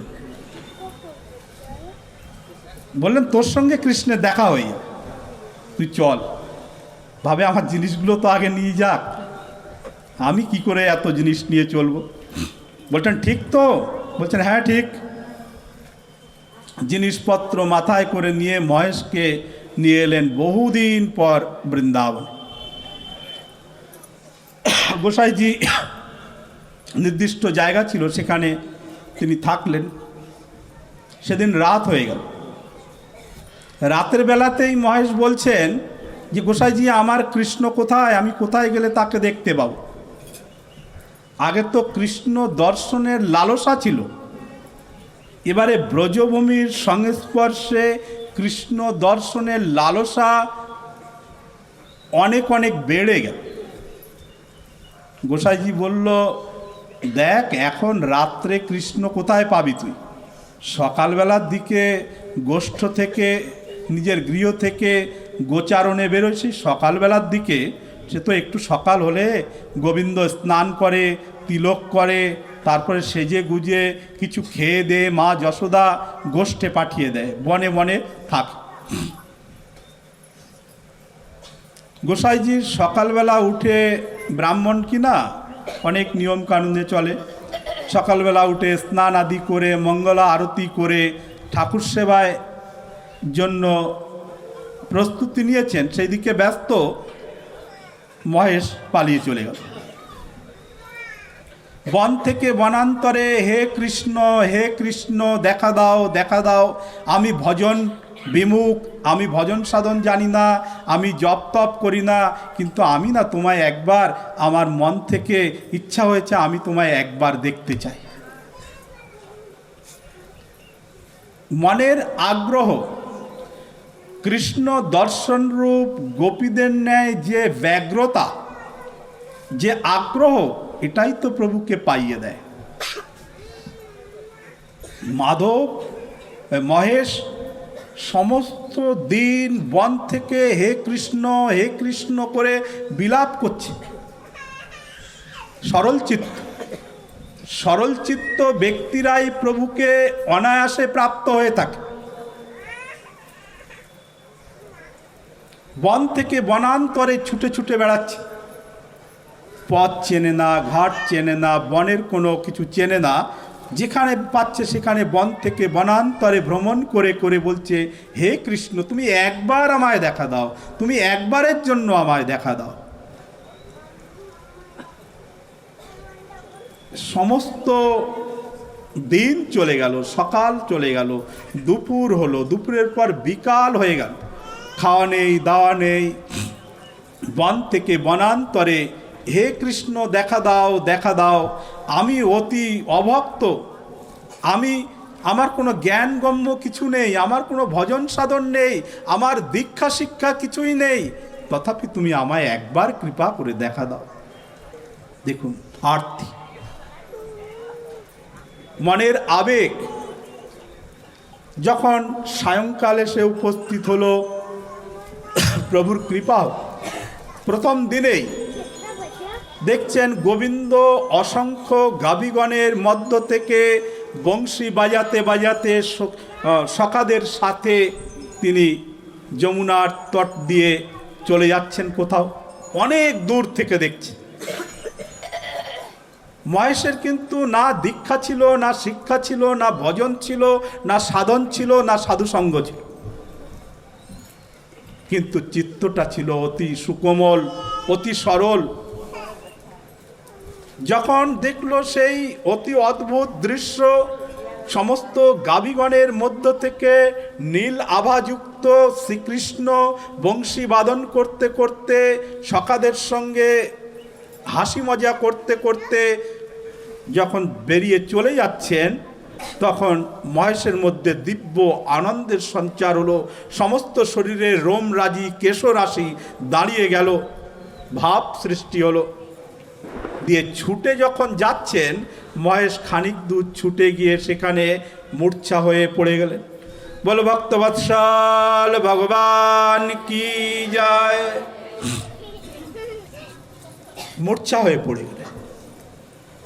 যখন মূর্ছা ভঙ্গ হলো, মহেশ দেখলো এই রকম রাত্রি হয়ে গিয়েছে। আর সেই গোসাইজি তিনি অসন্তুষ্ট হচ্ছেন ভীষণ ভীষণভাবে। আরে এই পাগলটাকে নিয়ে এসে আমি তো বিপদে পড়লাম, কোথায় চলে গেছে, আমি তাকে কোথায় খুঁজে পাবো এই বনপ্রদেশে। এই রকম রাত্রিকালে মহেশ যেন আগের মহেশ আর নেই, তার মধ্যে দিব্য ভাবের সঞ্চার হয়েছে। ভগবত দর্শন সাক্ষাৎকার লাভ করে তিনি রোদন করতে করতে গোসাইজির চরণে সাষ্টাঙ্গে প্রণাম করে বলছেন, হে গোসাইজি, আপনি সত্যই বলেছিলেন যে আমি বৃন্দাবনে গেলে শ্রীকৃষ্ণের সঙ্গে সাক্ষাৎ হবে। আপনি কোনো সিদ্ধ মহাযোগী, আপনার কথা প্রতিফলিত হয়েছে, আমি কৃষ্ণের দর্শন পেয়েছি। এই বলে সে উদ্দণ্ড নৃত্য করতে লাগল। নৃত্যের সঙ্গে সঙ্গে তার কেশরাশি চুলগুলি পর্যন্ত দাঁড়িয়ে যাচ্ছে আনন্দে, সমস্ত শরীরের রোমগুলো দাঁড়িয়ে যাচ্ছে। গোসাইজি ভাবলো পাগল এটা। আচ্ছা ঠিক আছে, ভালো হয়েছে, তুই খেয়ে এখন বিশ্রাম কর। তার ভজন প্রারম্ভ হয়ে গেল। সারা রাত্রি একান্তে পড়ে থেকে শুয়ে থেকে, হে কৃষ্ণ, হে কৃষ্ণ, তুমি দয়ার সাগর, তুমি কৃপার সাগর, আমার ভজন নেই, আমার সাধন নেই, তথাপি তুমি আমায় দর্শন দিলে, কিন্তু আমি তোমার সঙ্গে গিয়ে তোমাকে আমি জড়িয়ে ধরতে পারলাম না। আমি আবার কাল আসবো, তুমি না কৃপা করে আমাকে আবার দর্শন দিও। বারংবার প্রার্থনা করছে। গোসাইজি বিষয়টা স্বাভাবিক ভাবেন, যুবক ছেলে পাগল, কোথার থেকে কি বলছে, এ হয় নাকি? আমি বহুকাল ধরে ভজন সাধন করছি, গোবিন্দের কোনো অনুভবই হলো না, কৃষ্ণ ভজনের কোনো অনুভবই হলো না, আর এ বলছে গোবিন্দ দর্শন করেছে, কৃষ্ণ দর্শন করেছে, এইভাবে নিজেকে বোঝালেন। সকাল হলে পর আবার তিনি চলে গেলেন মহেশ, বন থেকে বনান্তরে রোদন করে করে বলছেন, হে মাধব, হে কৃষ্ণ, তোমার সেই অদ্ভুত রূপরাশি দর্শন করে আমি আমাতে আর স্থিত নই, আমার মন প্রাণ যেন তুমি আকর্ষণ করে নিয়ে নিয়েছ। আবার যখন সায়ংকাল উপস্থিত হলো, তখনও সেই প্রকার শ্রী গোবিন্দ পূর্ব দিনের ন্যায়, গত দিনের ন্যায় আবার সমস্ত সখাদের সঙ্গে গাবিগণের সঙ্গে আবার চলেছেন। সেই অদ্ভুত সাক্ষাৎ লীলা দর্শন করে আবার খানিকটা ছুটে গেলেন ভগবান শ্রী গোবিন্দের, শ্রীকৃষ্ণের চরণ প্রান্ত পর্যন্ত গিয়ে আবার অজ্ঞান হয়ে পড়ে গেলেন। শ্রীকৃষ্ণ তিনি গোষ্ঠে চলে গেলেন। তার যখন আবার চেতন ফিরে এলো, জ্ঞান ফিরে এলো, তখন আবার পাগলের মতো নৃত্য করতে করতে গোসাইজির নিকটে এসে সাষ্টাঙ্গে প্রণাম করে বলছেন, হে গোসাইজি, আপনি যদি কৃপা করে আমায় বৃন্দাবনে না নিয়ে আসতেন তাহলে আমি তো ভগবানের দর্শন পেতাম না। আপনি তো অনেক ভাগ্যবান। আপনি তো মন্দির মানে কি? সে জানে মন্দির মানে ভগবানের বাড়ি। সত্যই আপনি তো তার নিজজন। আপনি তার বাড়িতে গিয়ে সেখানে নন্দ বাবার সঙ্গে কথা বলেন, মাতা যশোদার সঙ্গে কথা বলেন, শ্রীকৃষ্ণের সঙ্গে কথা বলেন। আপনি তো সাধু, আমি তো অসাধু। তাই আমি বনে গিয়ে কৃষ্ণকে দর্শন করে দিব্যাতি দিব্য আনন্দ লাভ করি। এটা আপনার কৃপায়, আপনার দয়ায়। গোসাইজি দেখলেন না, পণ্ডিত তিনি ভাবলেন না না, এ মহেশ অতি অবশ্যই কিছু দেখেছে। তা না হলে এই যে কিছু অষ্টসাত্ত্বিক কিছু ভাবের লক্ষণ তার মধ্যে আমি দেখতে পাচ্ছি, এটা তো সত্য। গোসাইজির মনের পরিবর্তন হলো, মহেশের কথায় বিশ্বাস উৎপন্ন হলো এবং বলছে, মহেশ, তুই সত্যই দেখেছিস বাবা? বললেন, হ্যাঁ, আমি এইভাবে দেখেছি। বর্ণনা করলেন। তুই আমাকে দেখাতে পারবি? হ্যাঁ, আমি দেখাতে পারবো।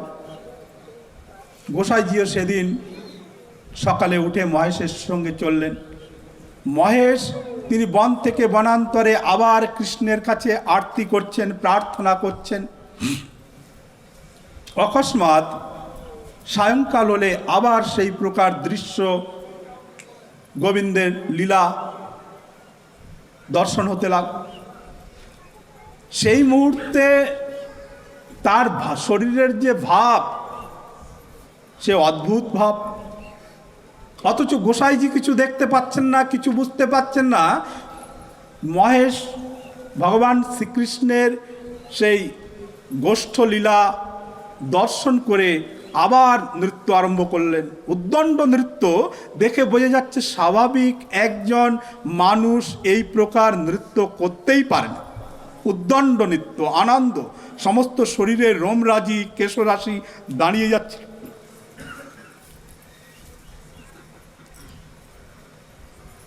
গোসাইজি পূর্ণরূপে বুঝতে পারলেন এ অতি অবশ্যই শ্রীকৃষ্ণকে দেখতে পাচ্ছে। গোসাইজি তিনি দেখতে পাচ্ছেন, তিনি কেবল বিলাপ করছেন, রোদন করছেন। মহেশ যখন শ্রীকৃষ্ণ চরণ প্রান্তে ছুটে গেল, গিয়ে আবার পূর্ববৎ আবার অজ্ঞান হয়ে পড়ে গেল। গোসাইজি তখন রোদন করছেন আর মহেশের চরণে হাত দিয়ে বলছেন, তুই ধন্য, তুই ধন্য। আমি অভাগা, আমার তো কোনো ভজন নেই, সাধন নেই। আমি তো ভাবছিলাম আমার অনেক ভজন সাধন করা আছে, কিন্তু আমি প্রভুর দর্শন পেলাম না রে, আমি অতি অভাগা। রোদন করতে করতে মহেশকে ধরে এনে যেখানে ছিলেন সেখানে এসে সারা রাত কৃষ্ণ কথায় রাত যাপন করলেন। মহেশ বললেন, গোসাইজি, আমি প্রভুর কাছে প্রার্থনা করব সেজন্য আপনাকে দর্শন দেয়। পরদিন আবার গেলেন, সারা রাত প্রার্থনা করেছেন গোবিন্দের কাছে যে প্রভু, আমাকে গোসাইজি তোমার ধামে নিয়ে এসেছে, তুমি কৃপা করে গোসাইজিকেও একবার দর্শন দাও। সারা রাত ধরে প্রার্থনা করেছে। পরদিন যখন আবার সেই প্রকার নৃত্য করতে লাগলো, অকস্মাৎ মহেশ গোসাইজিকে জড়িয়ে ধরে বলছেন, ওই তো আমার কৃষ্ণ সমস্ত সখাদের সাথে, গাভীদের সাথে আসছে। গোসাইজি সাক্ষাৎ দেখলেন, তাই মহেশের কৃপায় মহেশের সঙ্গে স্পর্শ। গোসাইজি এবং মহেশ দুজনেই অজ্ঞান হয়ে পড়ে গেলেন। আবার ফিরে এলেন। দুজনের মধ্যে কি প্রেম, কি মিল তাদের। সেদিন রাত্রে গোসাইজিকে শ্রীকৃষ্ণ স্বপ্নাদেশ করছেন, স্বপ্নে আদেশ প্রদান করছেন যে প্রিয় গোসাই, তুমি আমার এই ভক্ত মহেশকে আর তার দেশে ফিরিয়ে নিয়ে যাবেন, আর সে যাবেও না। বললেন, হে গোসাই, তুমি আমাকে দর্শন পেতে আরও কয়েক জন্ম তোমার লেগে যেত, কিন্তু আমার মহেশের কৃপায়, আমার মহেশের প্রার্থনায় আমি তোমাকে এক ঝলক দর্শন দিলাম। আবার প্রাতকাল হলে গোসাইজি মহেশকে যেন নিজের গুরুদেবের মতন সম্মান করতে লাগলেন। বললেন, মহেশ, তুই সত্য সত্যই প্রভুর অনেক বড় ভক্ত রে, তুই বহু প্রাচীন ভক্ত, তোর ভজন সাধন বহু পূর্বের থেকেই জন্ম জন্মান্তর ধরে তোর ভজন সাধন সঞ্চিত করা আছে, সেজন্যই তুই এই গোবিন্দকে দেখতে পেলি। তা যদি ভগবানের কৃপা হয়, ভক্তের কৃপা হয়, গোপীদের কৃপা হয়, তাহলে প্রভুকে পেতে অতি সহজ এবং সরল হয়ে ওঠে। দেখুন, গোপীদের সরাসরি কৃপা বলতে গেলে আমার আশ্রমের পাশে শিবাখর বলে একটি শিবকুণ্ড বলা হয়, যাকে অল্প 5 মিনিট আমরা পাঠের শ্রবণ করে বিরতি দেব। তো শিবাখর নাম মানে শিবকুণ্ড, যেটা বললে আমরা বাঙালিরা বুঝতে পারব। শিবকুণ্ড আছে আমার আশ্রমের সঙ্গেই লাগানো, বেশি 60 ফুট দূরে শ্মশান। এটা পরে শ্মশান হয়েছে। এখানে এক শ্রীগালিনীর মৃত্যু হয়, শিয়ালিনী। একবার কিছু দুষ্ট বালকেরা এই শিয়ালিনীকে তাড়িয়েছে, তাড়ালে এক গর্তের মধ্যে প্রবেশ করে।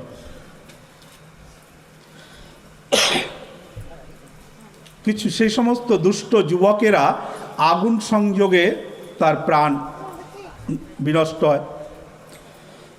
আগুনের উত্তাপে শিয়ালিনী মারা যায়। এই পথই হচ্ছে রাধারানীর রাধাকুণ্ড হয়ে সূর্যকুণ্ডে সূর্য পূজা করে এসে এই পথ দিয়েই রাধাকুণ্ডে শ্রীকৃষ্ণকে বিভিন্ন প্রকার খাদ্যদ্রব্য প্রদান করে। অকস্মাৎ ললিতা সখী বলল, হে রাধে, তোমার এই কুণ্ড তীরে এক শিয়ালিনীর অতি বিভৎস যন্ত্রণা যুক্ত হয়ে সে মারা গেল।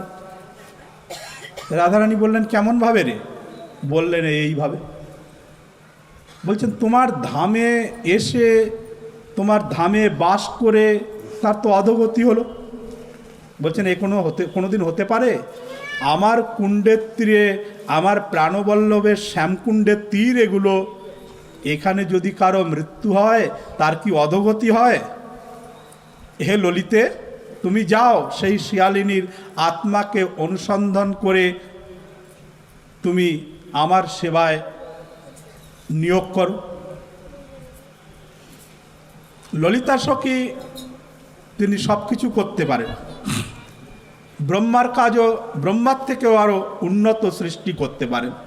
ব্রহ্মাজি তিনি তো ক্ষিতি, অপ, তেজ, মরুত, বোম এই পাঞ্চভৌতিক পদার্থ দিয়ে আমাদের শরীরকে রচনা করেছেন, এটা তো নষ্ট হয়ে যাবে।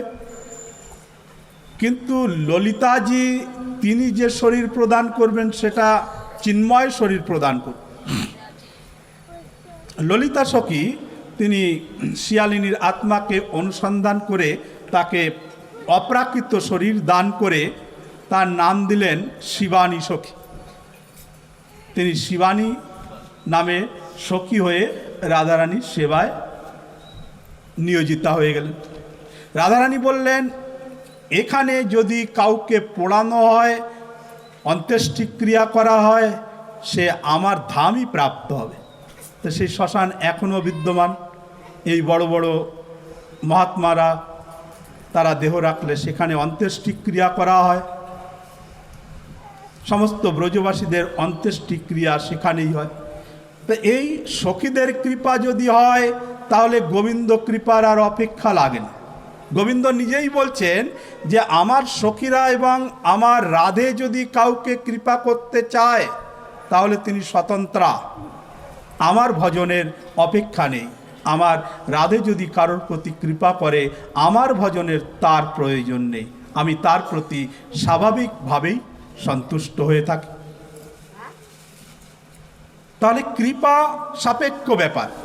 দেখুন সেই গোপীরা কিভাবে কেমনভাবে কৃষ্ণ বিরহে কৃষ্ণকে একবার দর্শন করার জন্য তারা ব্যাকুলিতা, তাই তারা প্রার্থনা করছেন, হে ভগবান, হে প্রাণনাথ, হে প্রাণবল্লভ, তুমি একবার দেখা দিয়ে আমাদের এই তাপিত প্রাণকে তুমি শীতল করে দাও, আমাদের প্রাণকে রক্ষা করো। একটি শ্লোক, কেবল শ্লোকটি শ্রবণ করে আমরা পাঠের বিরতি দিচ্ছি। আগামী দিন আমরা শ্রবণ করব ত্রয়োদশ শ্লোকটি।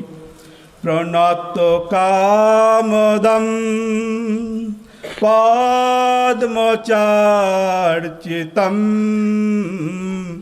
ধরণী মণ্ডনং ধ্যেয়মাপদে চরণ পঙ্কজম সন্তমঞ্চতে রমণ নাস্তনেষু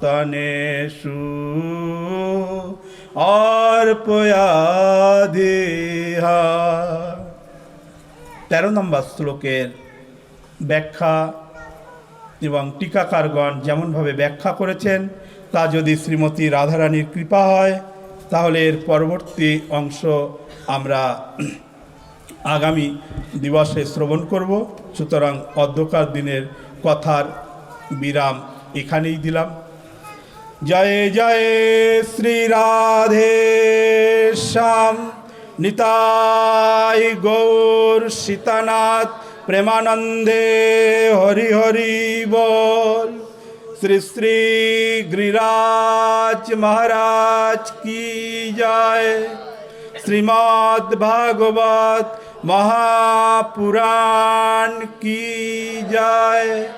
श्री वेदव्यास भगवान की जय। श्री शुकदेव गोस्वामी पाद की जय। श्री परीक्षित महाराज की जय। श्री श्री गोपी गीत की जय। बोल श्रीमती राधा रानी की जय। श्री श्री स्वरूप दामोदर दास बाबाजी महाराज की जय। অনুষ্ঠানকারী সমস্ত ভক্তবৃন্দ এবং মণ্ডল পরিবার কি জয়। আপন আপন শ্রী গুরু মহারাজ কি জয়। সমাগত সমস্ত ভক্ত মণ্ডলী কি জয়। সমাগতা মাতৃ মণ্ডলী কি জয়। আজকের আনন্দ কি জয়। জয় জয় শ্রী রাধে শ্যাম, নিতাই গৌর হরি বল।